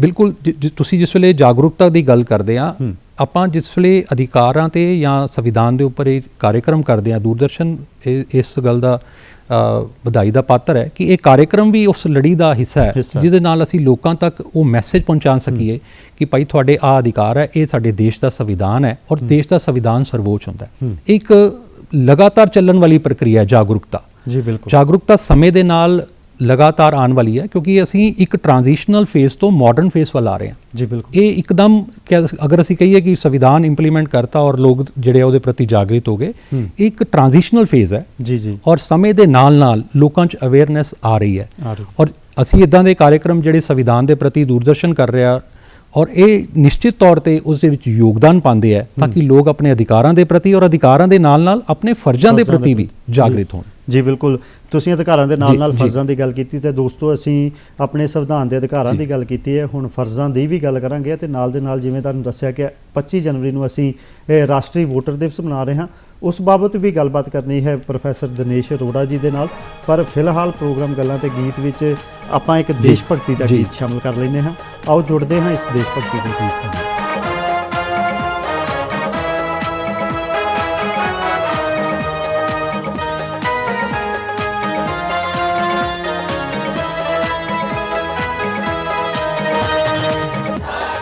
Bye.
ਜੀ ਦੋਸਤੋ, ਗੱਲਾਂ ਤੇ ਗੀਤ ਵਿੱਚ ਅਸੀਂ ਗੱਲਬਾਤ ਕਰ ਰਹੇ ਹਾਂ ਰਿਪਬਲਿਕ ਡੇ ਯਾਨੀ ਕਿ ਗਣਤੰਤਰ ਦਿਵਸ ਦੇ ਉੱਤੇ ਅਤੇ ਨਾਲ ਦੇ ਨਾਲ ਰਾਸ਼ਟਰੀ ਵੋਟਰ ਦਿਵਸ ਦੇ ਉੱਤੇ। ਤੇ ਪ੍ਰੋਫੈਸਰ ਦਿਨੇਸ਼ ਅਰੋੜਾ ਜੀ ਮੇਰੇ ਨਾਲ ਨੇ। ਪ੍ਰੋਫੈਸਰ ਸਾਹਿਬ, ਅਸੀਂ ਇਹ ਦੇਸ਼ ਭਗਤੀ ਦਾ ਗੀਤ ਸੁਣਿਆ ਹੈ ਨਾ। ਦੇਸ਼ ਭਗਤੀ ਦੀ ਭਾਵਨਾ ਸਾਡੇ ਅੰਦਰ ਹਮੇਸ਼ਾ ਜਾਗਦੀ ਰਹਿਣੀ ਚਾਹੀਦੀ ਹੈ, ਕਿਉਂਕਿ ਸ਼ਹੀਦਾਂ ਨੇ ਆਪਣੇ ਪਰਿਵਾਰਾਂ ਨੂੰ ਵਾਰ ਦਿੱਤਾ ਤੇ ਸਾਨੂੰ ਆਜ਼ਾਦੀ ਮਿਲੀ ਤੇ ਆਖਰ ਅਸੀਂ ਗਣਰਾਜ ਹੋਏ, ਹੈ ਨਾ। ਬਿਲਕੁਲ। ਤੇ ਜਿਹੜੇ ਅਧਿਕਾਰਾਂ ਦੇ ਨਾਲ ਤੁਸੀਂ ਫਰਜ਼ਾਂ ਦਾ ਇੱਕ ਪੁਆਇੰਟ ਛੋਇਆ ਸੀ ਇਸ ਗੀਤ ਤੋਂ ਪਹਿਲਾਂ, ਉਹਨਾਂ ਫਰਜ਼ਾਂ ਬਾਰੇ ਸਾਨੂੰ ਜ਼ਰੂਰ ਦੱਸੋ, ਕਿਉਂਕਿ ਅਕਸਰ ਅਸੀਂ ਚਾਹੁੰਦੇ ਹਾਂ ਵੀ ਸਾਨੂੰ ਮਿਲੇ, ਪਰ ਜਦੋਂ ਕੋਈ ਡਿਊਟੀਜ਼ ਦੀ ਗੱਲ ਆਉਂਦੀ ਹੈ ਵੀ ਅਸੀਂ ਫਰਜ਼ ਨਿਭਾਉਣੇ ਆ ਤੇ ਅਸੀਂ ਪਿੱਛੇ ਭੱਜ ਜਾਂਦੇ ਹਾਂ। ਤੇ ਫਰਜ਼ ਕਿੰਨੇ ਕੁ ਜ਼ਰੂਰੀ ਨੇ ਤੇ ਕਿੰਨੇ ਕੁ ਅਸੀਂ ਫਰਜ਼ ਨਿਭਾ ਰਹੇ ਹਾਂ ਜਾਂ ਭੱਜ ਰਹੇ ਹਾਂ? ਬਿਲਕੁਲ। ਦੇਖੋ, ਜਦੋਂ ਅਸੀਂ ਅਧਿਕਾਰਾਂ ਦੀ ਗੱਲ ਕਰਦੇ ਨਾ, ਉਹ ਸਿੱਕੇ ਦਾ ਇੱਕ ਪੱਖ ਹੈ। ਹਾਂ, ਬਿਲਕੁਲ। ਉਹਦਾ ਦੂਸਰਾ ਪੱਖ ਜਿਹੜਾ ਵਾ ਉਹ ਫਰਜ਼ ਹੈ। ਤਾਂ ਦੁਨੀਆ 'ਚ ਅਜਿਹਾ ਕੋਈ ਵੀ ਅਧਿਕਾਰ ਨਹੀਂ ਹੈ ਜਿਹਦੇ ਨਾਲ ਇੱਕ ਜਾਂ ਇੱਕ ਤੋਂ ਜ਼ਿਆਦਾ ਫਰਜ਼ ਨਹੀਂ ਜੁੜੇ ਹੋਏ। ਅਸਲ 'ਚ ਅਧਿਕਾਰ ਤੇ ਫਰਜ਼ ਦੋਨੋਂ ਨਾਲ ਚੱਲਦੇ ਆ, ਇਹਨਾਂ ਨੂੰ ਵੱਖਰੇ ਕਰਕੇ ਨਹੀਂ ਦੇਖ ਸਕਦੇ। ਇੱਕ ਦਾ ਅਧਿਕਾਰ ਦੂਜੇ ਦਾ ਫਰਜ਼ ਹੈ, ਉਹ ਦੂਜੇ ਦਾ ਅਧਿਕਾਰ ਪਹਿਲੇ ਦਾ ਫਰਜ਼ ਹੈ। ਤਾਂ ਇਸ ਕਰਕੇ ਅਸੀਂ ਜਦੋਂ ਵੀ ਅਧਿਕਾਰਾਂ ਦੀ ਗੱਲ ਕਰਦੇ ਹਾਂ ਤੇ ਨਾਲ ਦੀ ਨਾਲ ਫਰਜ਼ ਵੀ ਚੱਲਦੇ ਆ। ਤਾਂ ਸੰਵਿਧਾਨ 'ਚ ਜਦੋਂ ਅਸੀਂ ਫਰਜ਼ਾਂ ਦੀ ਗੱਲ ਕਰਦੇ ਹਾਂ, ਉਸ ਵੇਲੇ ਅਸੀਂ ਦੇਖਦੇ ਹਾਂ ਕਿ ਸੰਵਿਧਾਨ 'ਚ ਇੱਕ ਚੈਪਟਰ ਜਿਹੜਾ 51A ਸੰਵਿਧਾਨ ਦੇ ਚੌਥੇ ਭਾਗ ਦੇ ਵਿੱਚ ਪੂਰਾ ਦਾ ਪੂਰਾ ਇੱਕ ਚੈਪਟਰ ਜਿਹੜਾ ਉਹ ਫੰਡਾਮੈਂਟਲ ਡਿਊਟੀਜ਼ ਦਾ ਸ਼ਾਮਲ ਕੀਤਾ ਗਿਆ। ਇਹ 42ਵੀਂ ਸੋਧ ਕਰਨ ਦੇ ਨਾਲ 1976 ਦੇ ਵਿੱਚ ਇਸ ਨੂੰ ਸ਼ਾਮਲ ਕੀਤਾ ਗਿਆ। ਤਾਂ ਅਲੱਗ-ਅਲੱਗ ਤਰ੍ਹਾਂ ਦੇ ਫਰਜ਼ ਜਿਹੜੇ ਕਿ ਵਿਅਕਤੀ ਦੇ ਲੈ ਕੇ ਸਮਾਜ ਤੋਂ ਲੈ ਕੇ ਰਾਸ਼ਟਰ ਤੋਂ ਦੇਸ਼ ਤੱਕ ਦੇ ਸਾਰੇ ਫਰਜ਼ ਜਿਹੜੇ ਆ ਇਹ 'ਚ ਸ਼ਾਮਲ ਕਰਨ ਦਾ ਪ੍ਰਯਾਸ ਕੀਤਾ ਗਿਆ ਕਿ ਅਸੀਂ ਦੇਸ਼ ਦੇ ਸੰਵਿਧਾਨ ਦੇ ਪ੍ਰਤੀ, ਦੇਸ਼ ਦੇ ਰਾਸ਼ਟਰੀ ਗਾਨ ਦੇ ਪ੍ਰਤੀ, ਦੇਸ਼ ਦੇ ਗੀਤ ਦੇ ਪ੍ਰਤੀ ਔਰ ਦੇਸ਼ ਦੀ ਸੁਤੰਤਰਤਾ, ਸਮਾਨਤਾ ਔਰ ਏਕਤਾ, ਅਖੰਡਤਾ ਦੇ ਪ੍ਰਤੀ, ਰਾਸ਼ਟਰੀ ਝੰਡੇ ਦੇ ਪ੍ਰਤੀ, ਵਾਈਲਡ ਲਾਈਫ, ਜੰਗਲੀ ਜੀਵ ਜੰਤੂ ਜਿਹੜੇ ਆ, ਪੇੜ ਪੌਦੇ ਜਿਹੜੇ ਆ, ਉਹਨਾਂ ਦੇ ਪ੍ਰਤੀ ਆਪਣਾ ਸਨਮਾਨ ਰੱਖਾਂਗੇ। ਔਰ ਨਾਲ ਦੀ ਨਾਲ ਅਗਰ ਅਸੀਂ ਦੇਖਦੇ ਹਾਂ ਇਹਦੇ 'ਚ ਰਾਸ਼ਟਰੀ ਸੰਘਰਸ਼ ਜਿਹੜਾ ਸੁਤੰਤਰਤਾ ਸੰਘਰਸ਼ ਜਿਹੜਾ ਚੱਲਿਆ, ਉਹਦੇ ਆਦਰਸ਼ਾਂ ਨੂੰ ਮੰਨਣ ਦੀ ਵੀ ਗੱਲ ਇਹਦੇ 'ਚ ਕੀਤੀ ਗਈ ਹੈ ਔਰ ਵਿਗਿਆਨਿਕ ਦ੍ਰਿਸ਼ਟੀਕੋਣ ਨੂੰ ਅਪਣਾਉਣ ਦੀ ਗੱਲ ਇਹਦੇ 'ਚ ਕੀਤੀ ਗਈ ਹੈ। ਤਾਂ ਇੱਕ ਪੂਰੀ ਕੰਪਰੀਹੈਂਸਿਵ ਲਿਸਟ ਜਿਹੜੀ ਹੈ ਉਹ ਸ਼ਾਮਲ ਕੀਤੀ ਗਈ ਹੈ ਕਿ ਅਸੀਂ ਆਪਣੇ ਫਰਜ਼ਾਂ ਦੇ ਪ੍ਰਤੀ ਵੀ ਜਾਗਰਿਤ ਹੋਈਏ। ਜਦੋਂ ਅਸੀਂ ਅਧਿਕਾਰਾਂ ਦੀ ਗੱਲ ਕਰਦੇ ਹਾਂ ਤੇ ਫਰਜ਼ ਵੀ ਨਾਲ ਚੱਲਦੇ। ਔਰ ਇਹ ਬੜਾ ਵਧੀਆ ਕਿਹਾ ਗਿਆ ਕਿ ਜੇ ਅਸੀਂ ਆਪਣੇ ਫਰਜ਼ਾਂ ਨੂੰ ਠੀਕ ਤਰ੍ਹਾਂ ਨਾਲ ਨਿਭਾਉਂਦੇ ਹਾਂ ਤੇ ਕਿਸੇ ਦਾ ਕਦੀ ਵੀ ਕੋਈ ਵੀ ਅਧਿਕਾਰ ਵਾਇਲੇਟ ਹੀ ਨਹੀਂ ਹੋ ਸਕਦਾ। ਤੇ ਨਿਭਾ ਰਹੇ ਹਾਂ ਅਸੀਂ। ਬਿਲਕੁਲ, ਇਹ ਬਹੁਤ ਜ਼ਰੂਰੀ ਹੈ। ਦੇਖੋ, ਜਦੋਂ ਅਸੀਂ ਗੱਲ ਕਰਦੇ ਨਾ ਅਧਿਕਾਰ ਦੀ ਤੇ ਫਰਜ਼ ਨਾਲ ਪਹਿਲਾਂ ਆਉਂਦਾ ਹੈ। ਫਰਜ਼ ਦਾ ਮਤਲਬ ਕੀ ਹੈ? ਫਰਜ਼ ਨੂੰ ਅੰਗਰੇਜ਼ੀ ਦੇ ਵਿੱਚ ਡਿਊਟੀ ਕਹਿੰਦੇ ਆ। ਇਹ ਸ਼ਬਦ ਅਸਲ ਦੇ ਵਿੱਚ ਡੈਟ ਤੋਂ ਲਿਆ ਗਿਆ। ਡੈਟ ਦਾ ਮਤਲਬ ਹੈ ਕਰਜ਼ਾ। ਬਿਲਕੁਲ। ਤਾਂ ਜਦੋਂ ਅਧਿਕਾਰ ਮਾਨਣਾ ਹੈ ਤੇ ਤੁਹਾਨੂੰ ਇੱਕ ਕਰਜ਼ ਚੁਕਾਉਣਾ ਪਏਗਾ। ਉਹ ਕਰਜ਼ ਕੀ ਹੈ? ਉਹ ਕਰਜ਼ਾ ਆਪਣੇ ਫਰਜ਼ ਨੂੰ ਨਿਭਾਉਣਾ। ਹੁਣ ਜਿਸ ਵੇਲੇ ਅਗਰ ਅਸੀਂ ਛੋਟੀਆਂ ਗੱਲਾਂ ਦੇਖਦੇ ਹਾਂ, ਕਿਤੇ ਟ੍ਰੈਫਿਕ ਜਾਮ ਹੋ ਗਿਆ, ਉਹ ਟ੍ਰੈਫਿਕ ਜਾਮ ਤਾਂ ਹੀ ਹੁੰਦਾ ਅਗਰ ਕੋਈ ਆਪਣੇ ਫਰਜ਼ ਨੂੰ ਨਹੀਂ ਨਿਭਾਉਂਦਾ। ਕਿਉਂਕਿ ਤੁਹਾਨੂੰ ਚੱਲਣ ਦੇ ਲਈ, ਤੁਹਾਡੀ ਇੱਕ ਲੈਫਟ ਚੱਲਣ ਦੇ ਲਈ ਤੁਹਾਡਾ ਲੇਨ ਬਣੀ ਹੋਈ ਹੈ, ਤੁਸੀਂ ਆਪਣੀ ਲੇਨ 'ਚ ਚੱਲਣਾ। ਇਹਦਾ ਮਤਲਬ ਕਿਤੇ ਨਾ ਕਿਤੇ ਡਿਊਟੀ ਵਾਇਲੇਟ ਹੋਈ ਹੈ, ਫੇਰ ਹੀ ਉੱਥੇ ਇਹ ਪ੍ਰੋਬਲਮ ਕ੍ਰੀਏਟ ਹੋਈ ਹੈ। ਤਾਂ ਸਾਨੂੰ ਇਹਦੇ ਪ੍ਰਤੀ ਜਾਗਰਿਤ ਹੋਣ ਦੀ ਜ਼ਰੂਰਤ ਹੈ। ਅਧਿਕਾਰਾਂ ਤੋਂ ਪਹਿਲਾਂ ਫਰਜ਼ਾਂ ਨੂੰ ਰੱਖਣ ਦੀ ਜ਼ਰੂਰਤ ਹੈ ਤਾਂ ਕਿ ਕਿਸੇ ਦਾ ਵੀ ਅਧਿਕਾਰ ਕਦੇ ਵੀ ਵਾਇਲੇਟ ਹੀ ਨਾ ਹੋਵੇ। ਜੀ। ਤੇ 25 ਜਨਵਰੀ, ਅੱਜ 25 ਜਨਵਰੀ ਨੂੰ ਅਸੀਂ ਰਾਸ਼ਟਰੀ ਵੋਟਰ ਦਿਵਸ ਮਨਾ ਰਹੇ ਹਾਂ। ਜੀ ਹਾਂ, ਜੋ ਕਿ ਬਹੁਤ ਜ਼ਰੂਰੀ ਅਧਿਕਾਰ ਹੈ ਸਾਡਾ। ਬਿਲਕੁਲ। ਵੋਟ ਪਾਵਾਂਗੇ ਤਾਂ ਆਪਣੇ ਨੁਮਾਇੰਦੇ ਚੁਣਾਂਗੇ। ਜੀ ਹਾਂ। ਤੇ ਨੈਸ਼ਨਲ ਵੋਟਰਸ ਡੇ ਦੇ ਪਹਿਲਾਂ ਆਪਾਂ ਇਤਿਹਾਸ ਦੀ ਗੱਲ ਕਰਦੇ ਹਾਂ, ਇਸ ਦੇ ਪਿਛੋਕੜ ਦੀ, ਵੀ ਇਸ ਬਾਰੇ ਸਾਨੂੰ ਜ਼ਰੂਰ ਦੱਸੋ। ਅੱਜ ਅਸੀਂ 13ਵਾਂ ਰਾਸ਼ਟਰੀ ਵੋਟਰ ਦਿਵਸ ਜਿਹੜਾ ਉਹ ਮਨਾ ਰਹੇ ਹਾਂ। 13ਵਾਂ ਰਾਸ਼ਟਰੀ ਵੋਟਰ ਦਿਵਸ। ਇਹਦੀ ਸ਼ੁਰੂਆਤ 2011 ਵਿੱਚ ਹੋਈ ਸੀ। ਅੱਛਾ ਜੀ। ਅਸਲ ਦੇ ਵਿੱਚ 25 ਜਨਵਰੀ ਦਾ ਜਿਹੜਾ ਦਿਨ ਹੈ, 25 ਜਨਵਰੀ 1950 ਨੂੰ ਭਾਰਤ ਦੇ ਚੋਣ ਆਯੋਗ ਦੀ ਸਥਾਪਨਾ ਕੀਤੀ ਗਈ ਸੀ। ਅੱਛਾ ਜੀ। ਔਰ ਸੰਵਿਧਾਨ ਦੀ ਧਾਰਾ 324 ਦੇ ਵਿੱਚ ਇਹਨਾਂ ਨੂੰ ਸਥਾਪਿਤ ਕੀਤਾ ਗਿਆ। ਔਰ ਜਿੰਨੇ ਵੀ ਦੇਸ਼ ਦੇ ਵਿੱਚ ਇਲੈਕਸ਼ਨ ਹੁੰਦੇ ਆ, ਉਹਨਾਂ ਸਾਰੇ ਚੋਣਾਂ ਨੂੰ ਕਰਵਾਉਣ ਦੀ ਜ਼ਿੰਮੇਵਾਰੀ ਜਿਹੜੀ ਹੈ ਉਹ ਭਾਰਤ ਦੇ ਚੋਣ ਆਯੋਗ ਨੂੰ ਦਿੱਤੀ ਗਈ, ਇਲੈਕਸ਼ਨ ਕਮਿਸ਼ਨ ਆਫ ਇੰਡੀਆ ਨੂੰ ਦਿੱਤੀ ਗਈ ਹੈ।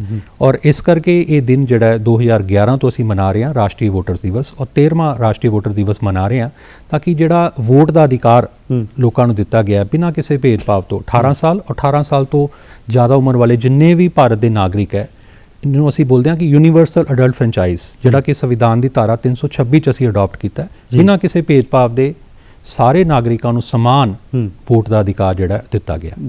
ਇਸ ਦਿਨ ਨੂੰ ਮਨਾਉਣ ਦਾ ਮੰਤਵ ਇਹੀ ਹੈ ਕਿ ਲੋਕਾਂ ਨੂੰ ਆਪਣੇ ਵੋਟ ਦੇ ਅਧਿਕਾਰ ਦਾ ਮਹੱਤਵ ਪਤਾ ਲੱਗੇ, ਕਿਉਂਕਿ ਲੋਕਤੰਤਰ ਜਿਹੜੀ ਵਿਵਸਥਾ ਨੂੰ ਅਸੀਂ ਅਡਾਪਟ ਕੀਤਾ ਉਹਦੀ ਪਹਿਲੀ ਕੰਡੀਸ਼ਨ ਹੀ ਇਹੀ ਹੈ ਕਿ ਲੋਕ ਅੱਗੇ ਆਉਣ। ਇਹ ਲੋਕਾਂ ਦਾ ਤੰਤਰ ਹੈ, ਲੋਕਾਂ ਦਾ ਸ਼ਾਸਨ ਹੈ ਕਿ ਲੋਕ ਅੱਗੇ ਆਉਣ, ਆਪਣੇ ਵੋਟ ਦੇ ਅਧਿਕਾਰ ਦਾ ਪ੍ਰਯੋਗ ਕਰਨ ਔਰ ਇੱਕ ਕਰਤੱਵ, ਇੱਕ ਡਿਊਟੀ ਸਮਝਦੇ ਹੋਏ ਰਾਸ਼ਟਰੀ ਹਿੱਤ ਦੇ ਵਿੱਚ ਉਸ ਅਧਿਕਾਰ ਨੂੰ ਪ੍ਰਯੋਗ ਕਰਨ, ਉਹਨੂੰ ਯੂਜ਼ ਕਰਨ। ਬਿਲਕੁਲ। ਸੰਵਿਧਾਨ ਕਹਿੰਦਾ ਹੈ ਕਿ ਲੋਕਾਂ ਦੀ ਸਰਕਾਰ, ਲੋਕਾਂ ਵੱਲੋਂ ਸਰਕਾਰ, ਲੋਕਾਂ ਲਈ ਸਰਕਾਰ, ਹੈ ਜੀ, ਤੇ ਵੋਟਿੰਗ ਜ਼ਰੂਰੀ ਹੈ। ਵੋਟਿੰਗ ਕਰਾਂਗੇ ਤੇ ਲੋਕ ਆਪਣਾ ਅਧਿਕਾਰ ਵਰਤਣਗੇ ਤੇ ਅੱਗੇ ਆਉਣਗੇ, ਆਪਣੀ ਮਨਮਰਜ਼ੀ ਦਾ ਫੈਸਲਾ ਵੀ ਲੈ ਸਕਦੇ ਨੇ, ਹੈ ਨਾ।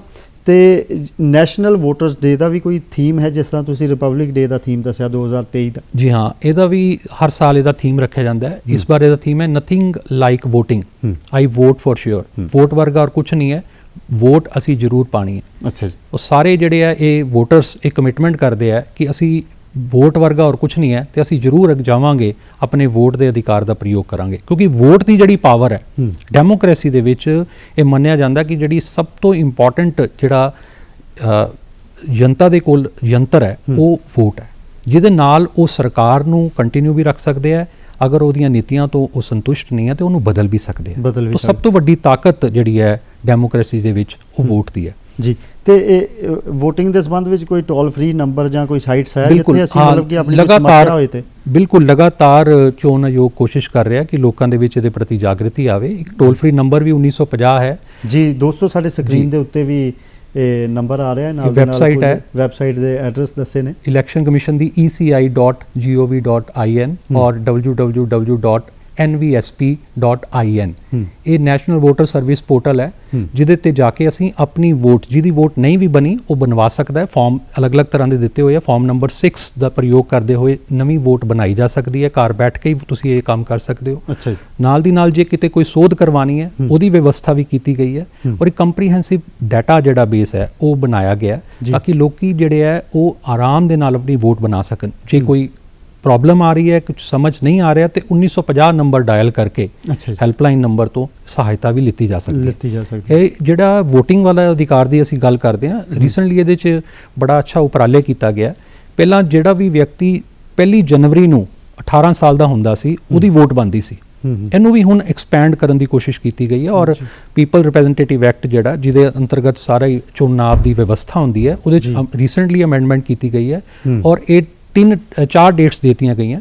1 ਜਨਵਰੀ ਤਾਂ ਪਹਿਲਾਂ ਵੀ ਸੀ, ਉਹਦੇ ਨਾਲ 1 ਜਨਵਰੀ ਨਾਲ ਪਹਿਲਾਂ 1 ਅਪ੍ਰੈਲ ਨੂੰ ਐਡ ਕੀਤਾ ਗਿਆ ਔਰ ਨਾਲ 1 ਜੁਲਾਈ ਔਰ 1 ਅਕਤੂਬਰ 4 ਡੇਟਸ ਹੋ ਗਈਆਂ। ਅਗਰ ਇਹਨਾਂ ਡੇਟਾਂ ਨੂੰ ਵੀ ਕੋਈ 18 ਸਾਲ ਦਾ ਹੁੰਦਾ ਤੇ ਉਹਦੀ ਵੀ ਵੋਟ ਜਿਹੜੀ ਹੈ ਉਹ ਬਣ ਜਾਂਦੀ ਹੈ। ਔਰ ਅਸੀਂ ਅਗਰ ਦੇਖੀਏ ਤਾਂ ਅਗਰ ਪਿਛਲੇ ਆਮ ਚੁਣਾਵ 'ਚ ਦੇਖਦੇ ਹਾਂ ਤੇ 67.4% ਲੋਕਾਂ ਨੇ ਆਪਣੇ ਵੋਟ ਦੇ ਅਧਿਕਾਰ ਦਾ ਪ੍ਰਯੋਗ ਕੀਤਾ। ਇਹ ਮੰਨਿਆ ਗਿਆ, ਇੱਕ ਸਟੱਡੀ ਕੰਡਕਟਸ ਕੀਤੀਆਂ ਜਾਂਦੀਆਂ ਅਲੱਗ-ਅਲੱਗ, ਉਹਦੇ ਵਿੱਚ ਇਹ ਦੇਖਣ ਨੂੰ ਮਿਲਦਾ ਹੈ ਕਿ ਜਿਹੜੇ ਲੋਕ ਪ੍ਰਵਾਸੀ ਹੈ, ਮਤਲਬ ਕੋਈ ਦੂਸਰੇ ਸਟੇਟ ਦੇ ਵਿੱਚ ਗਏ ਹੋਏ ਆ ਕੰਮਕਾਜ ਦੇ ਲਈ, ਉਹ ਆਪਣੇ ਆਮ ਤੌਰ ਤੇ ਵੋਟ ਦੇ ਅਧਿਕਾਰ ਦਾ ਪ੍ਰਯੋਗ ਨਹੀਂ ਕਰ ਪਾਉਂਦੇ, ਉਹਨਾਂ ਦੀ ਵੋਟ ਰਹਿ ਜਾਂਦੀ ਹੈ। ਹੁਣ ਅਗਰ ਅਸੀਂ ਅਧਿਕਾਰ ਦੀ ਗੱਲ ਕਰਦੇ ਹਾਂ, ਰਾਈਟ ਟੂ ਵੋਟ ਦੀ, ਤਾਂ ਨੈਚੁਰਲੀ ਉਹਨੂੰ ਪ੍ਰੋਵਾਈਡ ਕਰਨਾ, ਉਹਨੂੰ ਸੁਰੱਖਿਆ ਦੇਣੀ ਸਰਕਾਰ ਦਾ ਕਰਤੱਵ ਬਣ ਜਾਂਦਾ ਹੈ।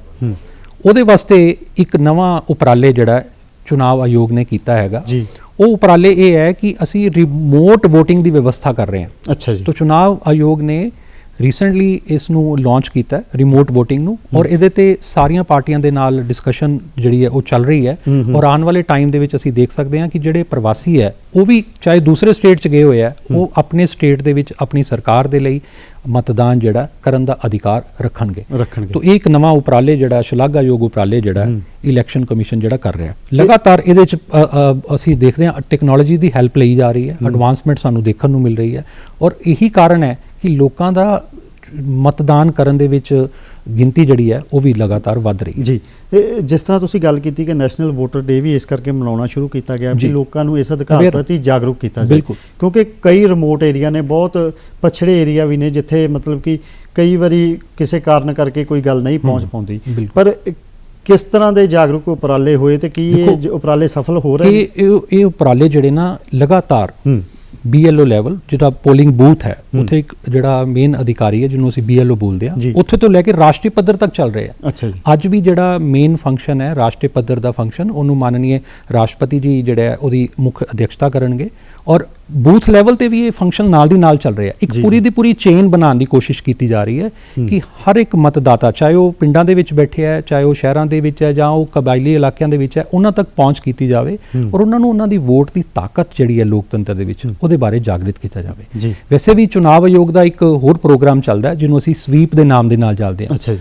ਇਹ ਜਿਹੜਾ ਸਵੀਪ ਦਾ ਪ੍ਰੋਗਰਾਮ ਹੈ, systematic voters education and electoral participation, ਇਹ ਲਗਾਤਾਰ ਚੱਲਦਾ ਰਹਿੰਦਾ ਪ੍ਰੋਗਰਾਮ ਹੈ ਜਿਹਦੇ ਵਿੱਚ ਸਕੂਲਾਂ ਦੇ ਬੱਚਿਆਂ ਨੂੰ, ਕਾਲਜਾਂ ਦੇ ਬੱਚਿਆਂ ਨੂੰ ਵੀ ਸ਼ਾਮਲ ਕੀਤਾ ਜਾਂਦਾ ਹੈ। ਅਲੱਗ-ਅਲੱਗ NGOs ਜਿਹੜੇ ਇਹਦੇ ਵਿੱਚ ਸ਼ਾਮਲ ਹੁੰਦੇ ਆ ਔਰ ਕੋਸ਼ਿਸ਼ ਕੀਤੀ ਜਾਂਦੀ ਹੈ ਕਿ ਕੋਈ ਵੀ ਵੋਟਰ ਜਿਹੜਾ ਹੈ ਉਹ ਵੋਟ ਪਾਉਣ ਤੋਂ ਵਾਂਝਾ ਨਾ ਰਹਿ ਜਾਏ। ਔਰ ਅਗਰ ਅਸੀਂ ਦੇਖਦੇ ਹਾਂ ਤਾਂ ਪਿਛਲੇ ਇਲੈਕਸ਼ਨਸ, ਆਮ ਚੁਣਾਵ 'ਚ ਵੀ ਇਹ ਸਾਨੂੰ ਦੇਖਣ ਨੂੰ ਮਿਲਦਾ ਹੈ ਔਰ ਅਸੈਂਬਲੀ ਚੁਣਾਵ 'ਚ ਵੀ ਅਸੀਂ ਪੰਜਾਬ ਦੇ ਵਿੱਚ ਵੀ ਇਹ ਚੀਜ਼ ਨੂੰ ਦੇਖਿਆ ਕਿ ਜਿਹੜੇ ਬਜ਼ੁਰਗ ਹੈ ਉਹਨਾਂ ਵਾਸਤੇ ਵਿਸ਼ੇਸ਼ ਵਿਵਸਥਾ ਕੀਤੀ ਗਈ, ਜਿਹੜੇ ਪੋਸਟਲ ਬੈਲਟ ਦੀ ਵਿਵਸਥਾ ਕੀਤੀ ਗਈ, ਜਿਹੜੇ ਨੌਕਰੀ ਬਾਹਰ ਕਰਦੇ ਆ ਉਹਨਾਂ ਵਾਸਤੇ ਵਿਵਸਥਾ ਨਾਲ ਦੀ ਨਾਲ ਕੀਤੀ ਗਈ। ਜੀ ਜੀ। ਕੋਸ਼ਿਸ਼ ਇਹੀ ਹੋ ਰਹੀ ਹੈ ਕਿ 100% ਟਾਰਗੇਟ ਇਹੀ ਹੈ ਕਿ 100% ਪੋਲਿੰਗ ਜਿਹੜੀ ਹੈ ਉਹਨੂੰ ਇਨਸ਼ੋਰ ਕੀਤਾ ਜਾਵੇ, ਕਿਉਂਕਿ ਜਿੰਨੀ ਜ਼ਿਆਦਾ ਮਤਦਾਨ ਜਿਹੜਾ ਹੋਏਗਾ, ਲੋਕਾਂ ਦੀ ਭਾਗੀਦਾਰੀ, ਮਤਦਾਨ ਮੀਨਸ ਲੋਕਾਂ ਦੀ ਭਾਗੀਦਾਰੀ ਹੋਏਗੀ, ਉਨੀ ਹੀ ਜ਼ਿਆਦਾ ਲੋਕਤਾਂਤਰਿਕ ਵਿਵਸਥਾ ਜਿਹੜੀ ਹੈ ਉਹ ਮਜ਼ਬੂਤ ਹੋਵੇਗੀ। ਬਿਲਕੁਲ। ਇਹ ਫਲੈਕਸ ਬੋਰਡ ਲੱਗੇ ਹੁੰਦੇ ਨੇ, ਕੰਧਾਂ ਦੇ ਉੱਤੇ ਵੀ ਲਿਖਿਆ ਹੁੰਦਾ ਹੈ ਕਿ ਇਹ ਸਾਡਾ ਅਧਿਕਾਰ ਹੈ, ਵੋਟ ਸਾਡਾ ਅਧਿਕਾਰ ਹੈ, ਇਸ ਅਧਿਕਾਰ ਨੂੰ ਜ਼ਰੂਰ ਵਰਤੋ, ਮੈਂ ਇਸ ਅਧਿਕਾਰ ਨੂੰ ਵਰਤਾਂਗਾ, ਤੁਸੀਂ ਇਸ ਅਧਿਕਾਰ ਨੂੰ ਵਰਤੋ, ਇਸ ਤਰ੍ਹਾਂ ਦੇ ਸਲੋਗਨ ਲੱਗੇ ਹੁੰਦੇ ਨੇ। ਤੇ ਇੱਕ ਸਾਦਾ ਜਿਹਾ ਸਵਾਲ ਹੈ, ਉਸ ਸਵਾਲ ਦੇ ਵਿੱਚ ਬਹੁਤ ਕੁਝ ਹੈ ਵੀ ਕਿੰਨਾ ਕੁ ਮਹੱਤਵਪੂਰਨ ਅਧਿਕਾਰ ਹੈ? ਦੇਖੋ, ਲੋਕਤੰਤਰ ਦੇ ਵਿੱਚ ਜਿਹੜੀ ਇਹ ਡਿਪੈਂਡ ਕਰਦਾ ਤੁਸੀਂ ਵਿਵਸਥਾ ਕਿਹੜੀ ਅਡਾਪਟ ਕੀਤੀ ਆ। ਅਸੀਂ ਜਿਹੜਾ ਢਾਂਚਾ, ਜਿਹੜੀ ਵਿਵਸਥਾ ਨੂੰ ਅਸੀਂ ਅਡਾਪਟ ਕੀਤਾ, ਉਹ ਵਿਵਸਥਾ ਦੀ ਸ਼ੁਰੂਆਤ ਹੀ ਲੋਕਾਂ ਤੋਂ ਹੁੰਦੀ ਹੈ। ਜੀ ਬਿਲਕੁਲ। ਅਗਰ ਲੋਕ ਅੱਗੇ ਆਣਗੇ, ਲੋਕ ਵੋਟ ਪਾਣਗੇ, ਉਸ ਵੋਟ ਦੇ ਨਾਲ ਹੀ ਸਰਕਾਰ ਬਣਨੀ ਹੈ। ਜੀ ਬਿਲਕੁਲ। ਜਿੰਨੀ ਜ਼ਿਆਦਾ ਲੋਕਾਂ ਦੀ ਪਾਰਟਿਸਿਪੇਸ਼ਨ ਹੋਏਗੀ, ਜਿੰਨਾ ਜ਼ਿਆਦਾ ਲੋਕ ਵੱਧ ਚੜ ਕੇ VOTING ਕਰਨਗੇ ਔਰ ਉਨਾ ਜ਼ਿਆਦਾ ਹੀ ਲੋਕਤੰਤਰਿਕ ਵਿਵਸਥਾ ਜਿਹੜੀ ਹੈ ਉਹ ਮਜ਼ਬੂਤ ਹੁੰਦੀ ਹੈ। ਜਦੋਂ ਅਸੀਂ ਇਹ ਦੇਖਦੇ ਹਾਂ ਕਿ ਲੋਕ ਸਰਕਾਰ ਦੀ ਨੀਤੀਆਂ ਤੋਂ ਸੰਤੁਸ਼ਟ ਹੈ ਤਾਂ ਉਹ ਦੁਬਾਰਾ ਸਰਕਾਰ ਨੂੰ ਮੌਕਾ ਦਿੰਦੇ ਆ ਕਿ ਉਹ ਸਰਕਾਰ ਦੁਬਾਰਾ ਜਿਹੜੀ ਹੈ ਸ਼ਾਸਨ ਵਿਵਸਥਾ ਨੂੰ ਸੰਭਾਲੇ। ਅਗਰ ਲੋਕਾਂ ਨੂੰ ਕਿਤੇ ਲੱਗਦਾ ਹੈ ਕਿ ਸਰਕਾਰ ਨੂੰ ਬਦਲਣ ਦੀ ਜ਼ਰੂਰਤ ਹੈ, ਸਰਕਾਰ ਦੀ ਨੀਤੀਆਂ ਉਹਨਾਂ ਦੇ ਅਨੁਕੂਲ ਨਹੀਂ ਹੈ, ਤੇ ਲੋਕ ਉਹਨੂੰ ਬਦਲਦੇ ਆ। ਇਹ ਵਿਵਸਥਾ ਅਗਰ ਅਸੀਂ ਦੇਖਦੇ ਹਾਂ ਤਾਂ ਲਗਾਤਾਰ ਭਾਰਤ ਦੇ ਵਿੱਚ 1950 'ਚ ਪਹਿਲੇ ਚੁਣਾਵ ਹੁੰਦੇ ਆ ਔਰ ਲਗਾਤਾਰ ਇਹ ਵਿਵਸਥਾ ਆਮ ਚੁਣਾਵ ਦੇ ਵਿੱਚ, ਸਟੇਟ ਅਸੈਂਬਲੀ ਇਲੈਕਸ਼ਨਸ ਦੇ ਵਿੱਚ ਸਾਨੂੰ ਦੇਖਣ ਨੂੰ ਮਿਲ ਰਹੀ ਹੈ। ਔਰ ਭਾਰਤ ਦਾ ਜਿਹੜਾ ਇਲੈਕਸ਼ਨ ਕਮਿਸ਼ਨ ਹੈ ਇਹ ਲਗਾਤਾਰ ਕੰਮ ਕਰ ਰਿਹਾ ਹੈ। ਇਸ ਵੇਲੇ ਮੁੱਖ ਚੁਣਾਵ ਆਯੋਗ ਸ਼੍ਰੀ ਰਾਜੀਵ ਕੁਮਾਰ ਜੀ ਔਰ ਉਹਨਾਂ ਦੇ ਨਾਲ 2 ਚੁਣਾਵ ਆਯੁਕਤ ਹੋਰ ਹੈ ਔਰ ਉਹ ਲਗਾਤਾਰ ਇਹ ਪ੍ਰਯਾਸ ਕਰ ਰਹੇ ਆ, ਇਹ ਕੋਸ਼ਿਸ਼ ਕਰ ਰਹੇ ਆ ਕਿ ਭਾਰਤ ਦੀ ਜਿਹੜੀ ਇਹ ਚੁਣਾਵ ਵਿਵਸਥਾ ਹੈ ਇਹਨੂੰ ਅਸੀਂ ਟਰਾਂਸਪੇਰੈਂਟ ਔਰ ਸਿਸਟਮੈਟਿਕ ਬਣਾਈਏ ਔਰ ਜਿਹੜੀ ਟੈਕਨੋਲੋਜੀ ਆ ਰਹੀ ਹੈ ਉਹਦਾ ਪ੍ਰਯੋਗ ਕਰਦੇ ਹੋਏ, ਲੋਕਾਂ ਦਾ ਵਿਸ਼ਵਾਸ ਬਣਾਉਂਦੇ ਹੋਏ ਇਸ ਵਿਵਸਥਾ ਨੂੰ ਅੱਗੇ ਲੈ ਕੇ ਜਾਈਏ। ਤੇ ਕਈ ਲੋਕ ਇਹ ਅਧਿਕਾਰ ਨਹੀਂ ਵਰਤਦੇ, ਤੇ ਤੁਹਾਡੇ ਮੁਤਾਬਕ ਉਹ ਕਿੱਡੀ ਵੱਡੀ ਗਲਤੀ ਕਰਦੇ? ਦੇਖੋ, ਇਹ ਬਹੁਤ ਵੋਟ, ਅਗਰ ਰਾਈਟ ਟੂ ਵੋਟ ਹੈ ਤੇ ਇਹਨੂੰ ਇੱਕ ਅਸਲ ਦੇ ਵਿੱਚ ਰਾਈਟ ਦੀ ਜਗ੍ਹਾ ਇਹਨੂੰ ਕਰਤੱਵ ਸਮਝਣਾ ਚਾਹੀਦਾ, ਇਹਨੂੰ ਡਿਊਟੀ ਸਮਝਣੀ ਚਾਹੀਦੀ ਹੈ ਕਿ ਇਹ ਮੇਰੀ ਡਿਊਟੀ ਹੈ ਕਿ ਮੈਂ ਵੋਟ ਦੇ ਅਧਿਕਾਰ ਦਾ ਪ੍ਰਯੋਗ ਕਰਾਂ। ਕਿਉਂਕਿ ਤੁਸੀਂ ਆਪਣੇ ਇਸ ਅਧਿਕਾਰ ਦਾ ਪ੍ਰਯੋਗ ਕਰਦੇ ਹੋਏ ਆਪਣੀ ਸਰਕਾਰ ਜਿਹੜੀ ਹੈ ਉਹਨੂੰ ਬਣਾਉਣ ਦੇ ਵਿੱਚ ਆਪਣਾ ਯੋਗਦਾਨ ਪਾਉਂਦੇ ਹੋ। ਜੀ ਬਿਲਕੁਲ। ਔਰ ਉਹ ਜਿਹੜੀ ਸਰਕਾਰ ਤੁਸੀਂ ਬਣਾ ਰਹੇ ਹੋ, ਉਸ ਸਰਕਾਰ ਨੇ ਆਉਣ ਵਾਲੇ ਟਾਈਮ ਦੇ ਵਿੱਚ ਤੁਹਾਡੇ ਲਈ ਨੀਤੀ ਨਿਰਮਾਣ ਕਰਨਾ ਹੈ ਤੇ ਤੁਹਾਨੂੰ ਤੇ ਤੁਹਾਡੇ ਸਟੇਟ ਨੂੰ ਅੱਗੇ ਲੈ ਕੇ ਜਾਣਾ। ਜੋ ਸਟੇਟ ਅੱਗੇ ਜਾਏਗਾ ਤੇ ਅਸੀਂ ਨਿਸ਼ਚਿਤ ਤੌਰ ਤੇ ਵਿਅਕਤੀ ਦਾ, ਸਟੇਟ ਦਾ ਪਾਰਟ ਹੈ, ਉਹਦਾ ਵੀ ਵਿਕਾਸ ਹੁੰਦਾ ਹੈ। ਤਾਂ ਇਹ ਇੱਕ ਤਰ੍ਹਾਂ ਦੇ ਨਾਲ ਆਪਣਾ ਕਰਤੱਵ ਸਮਝਣਾ ਚਾਹੀਦਾ ਹੈ, ਰਾਸ਼ਟਰ ਦੇ ਪ੍ਰਤੀ ਸਮਰਪਣ ਸਮਝਣਾ ਚਾਹੀਦਾ ਹੈ ਔਰ ਜ਼ਰੂਰ ਰਾਈਟ ਟੂ ਵੋਟ ਦਾ ਪ੍ਰਯੋਗ ਕਰਨਾ ਚਾਹੀਦਾ ਹੈ ਰਾਸ਼ਟਰ ਹਿੱਤ ਦੇ ਵਿੱਚ। ਜੀ। ਤੇ ਤੁਸੀਂ ਅਧਿਆਪਨ ਦੇ ਵਿਸ਼ੇ ਦੇ ਨਾਲ ਜੁੜੇ ਹੋਏ ਹੋ ਤੇ ਕਹਿੰਦੇ ਨੇ ਕਿ youth R the builder of the nation. ਬਿਲਕੁਲ ਹੈ ਨਾ, ਨੌਜਵਾਨਾਂ ਦੇ ਉੱਤੇ ਬਹੁਤ ਵੱਡਾ ਭਾਰ ਹੁੰਦਾ ਹੈ। ਇਹ ਵਾਕਈ ਰਾਸ਼ਟਰ ਨਿਰਮਾਣ ਵਿੱਚ ਬਹੁਤ ਵੱਡਾ ਰੋਲ ਅਦਾ ਕਰਦੇ ਨੇ ਯੂਥ।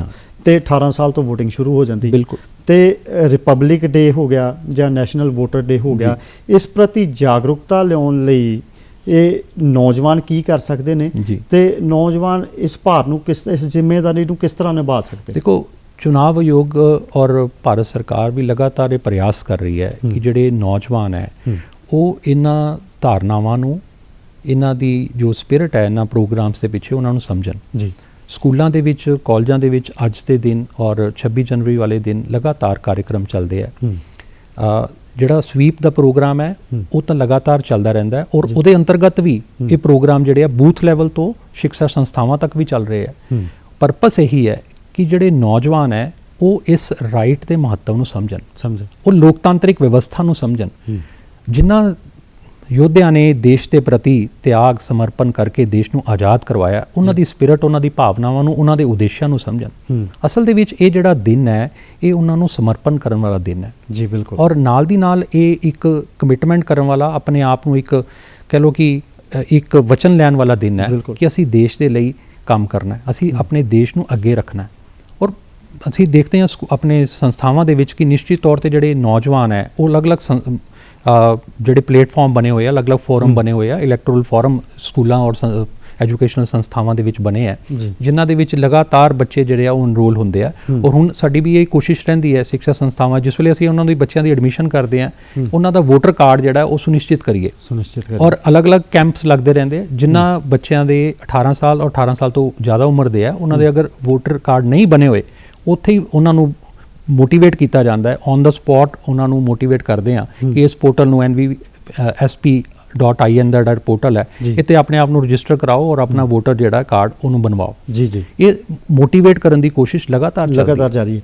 ਇਹ ਪ੍ਰੋਗਰਾਮ ਦੇ ਅਖੀਰ ਦੇ ਵਿੱਚ ਅਸੀਂ ਤੁਹਾਡੇ ਕੋਲ ਸੁਨੇਹਾ ਵੀ ਲਵਾਂਗੇ, ਪਰ ਉਸ ਤੋਂ ਪਹਿਲਾਂ ਇੱਕ ਨਿੱਕਾ ਜਿਹਾ ਸਵਾਲ ਮੈਂ ਚਾਹਾਂਗਾ ਕਿ ਜ਼ਰੂਰ ਦੱਸੋ, ਤੁਸੀਂ ਅਧਿਆਪਨ ਦੇ ਵਿਸ਼ੇ ਦੇ ਨਾਲ ਜੁੜੇ ਹੋਏ ਹੋ, ਅਧਿਆਪਕ ਕਿਸ ਤਰ੍ਹਾਂ ਦਾ ਰੋਲ ਅਦਾ ਕਰ ਸਕਦਾ ਹੈ? ਦੇਖੋ, ਅਧਿਆਪਕ ਜਿਹੜਾ ਹੈ ਉਹਦਾ ਰੋਲ ਬਹੁਤ ਮਹੱਤਵਪੂਰਨ ਹੈ, ਕਿਉਂਕਿ ਜਦੋਂ ਅਸੀਂ ਦੇਖਦੇ ਹਾਂ ਕਿ ਕਿਸੇ ਵੀ ਵਿਅਕਤੀ ਦੇ ਉੱਪਰ ਇੰਪੈਕਟ ਹੁੰਦਾ, ਪ੍ਰਭਾਵ ਹੁੰਦਾ, ਉਹ ਇੰਪੈਕਟ ਅਗਰ ਕਿਸੇ ਵੀ ਵਿਅਕਤੀ ਦੇ ਅਗਰ ਅਸੀਂ ਦੇਖਦੇ ਹਾਂ ਤਾਂ ਸਭ ਤੋਂ ਜ਼ਿਆਦਾ ਜੇ ਕਿਸੇ ਦਾ ਹੁੰਦਾ ਹੈ ਤਾਂ ਉਹ ਮਾਤਾ ਪਿਤਾ ਦੇ ਨਾਲ ਆਪਣੇ ਅਧਿਆਪਕ ਦਾ ਹੁੰਦਾ। ਜੀ ਬਿਲਕੁਲ। ਈਵਨ ਅਗਰ ਅਸੀਂ ਦੇਖੀਏ ਸਕੂਲਾਂ ਦੇ ਵਿੱਚ ਤਾਂ ਮਾਪਿਓ ਜਾ ਕੇ ਟੀਚਰਸ ਨੂੰ ਕਹਿੰਦੇ ਆ ਕਿ ਮੇਰੀ ਤਾਂ ਇਹ ਗੱਲ ਨਹੀਂ ਸੁਣਦਾ, ਤੁਸੀਂ ਇਹਨੂੰ ਕਹੋ, ਤੁਹਾਡਾ ਕਹਿਣਾ ਨਹੀਂ ਮੋੜਦਾ। ਤਾਂ ਇੰਪੈਕਟ ਜਿਹੜਾ ਟੀਚਰ ਦਾ ਉਹ ਐਵਰ ਲਾਸਟਿੰਗ ਹੈ, ਕਦੀ ਉਹ ਇੰਪੈਕਟ ਖਤਮ ਨਹੀਂ ਹੁੰਦਾ। ਤਾਂ ਨਿਸ਼ਚਿਤ ਤੌਰ ਤੇ ਟੀਚਰਸ ਜਿਹੜਾ ਇਹਦੇ 'ਚ ਵੱਡਮੁੱਲਾ ਰੋਲ ਪਲੇ ਕਰ ਸਕਦਾ ਹੈ।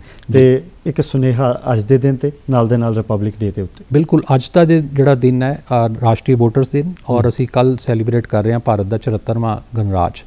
ਇਹ ਗਣਰਾਜ ਔਰ ਇਹ ਪੂਰੀ ਲੋਕਤਾਂਤਰਿਕ ਵਿਵਸਥਾ ਜਿਹੜੀ ਹੈ ਇਹ ਬਹੁਤ ਪ੍ਰਯਾਸ, ਬੜੀ ਮਿਹਨਤ ਦੇ ਨਾਲ, ਬੜੇ ਤਿਆਗ ਦੇ ਨਾਲ ਜਿਹੜੇ ਸਾਡੇ ਸੁਤੰਤਰਤਾ ਸੰਘਰਸ਼ ਜਿਨ੍ਹਾਂ ਨੇ ਆਪਣਾ ਬਲੀਦਾਨ ਦਿੱਤਾ, ਉਹਨਾਂ ਦੇ ਪ੍ਰਯਾਸ ਸਵਰੂਪ ਸਾਨੂੰ ਮਿਲੀ ਹੈ। ਔਰ ਸਾਡਾ ਸੰਦੇਸ਼ ਅੱਜ ਦਾ ਇਹੀ ਹੈ ਕਿ ਅਸੀਂ ਉਹਨਾਂ ਨੂੰ ਨਮਨ ਕਰਦੇ ਹੋਏ, ਉਹਨਾਂ ਨੂੰ ਸ਼ਰਧਾ ਦੇ ਫੁੱਲ ਭੇਂਟ ਕਰਦੇ ਹੋਏ, ਉਹਨਾਂ ਦੇ ਉਦੇਸ਼ ਨੂੰ ਅੱਗੇ ਲੈ ਕੇ ਜਾਣ ਦੀ ਔਰ ਨਵੇਂ ਭਾਰਤ ਨੂੰ ਸਥਾਪਿਤ ਕਰਨ ਦੇ ਵਿੱਚ ਆਪਣਾ ਸਕਾਰਾਤਮਕ ਯੋਗਦਾਨ ਪਾਈਏ। ਇਹੀ ਸਾਡਾ ਸਾਰਿਆਂ ਦਾ ਜਿਹੜਾ ਉਹ ਉਦੇਸ਼ ਹੈ। ਬਹੁਤ ਬਹੁਤ ਧੰਨਵਾਦ ਪ੍ਰੋਫੈਸਰ ਸਾਹਿਬ। ਅਤੇ ਦੋਸਤੋ, ਤੁਹਾਨੂੰ ਦੇਸ਼ ਦੇ 13ਵੇਂ ਨੈਸ਼ਨਲ ਵੋਟਰਸ ਡੇ ਦੀ ਅਤੇ ਨਾਲ ਦੇ ਨਾਲ 74ਵੇਂ ਗਣਤੰਤਰਤਾ ਦਿਵਸ ਦੀ ਬਹੁਤ ਬਹੁਤ ਮੁਬਾਰਕਬਾਦ। ਆਓ ਰਲ ਕੇ ਇੱਕ ਸਾਰਥਕ ਦੇਸ਼ ਨੂੰ ਅੱਗੇ ਲੈ ਕੇ ਚੱਲੀਏ, ਇਸ ਵਿਰਸੇ ਨੂੰ ਸਾਂਭੀਏ, ਇਸ ਦੇ ਇਤਿਹਾਸ ਨੂੰ ਸਾਂਭੀਏ। ਤੁਹਾਡਾ ਬਹੁਤ ਬਹੁਤ ਧੰਨਵਾਦ। ਧੰਨਵਾਦ।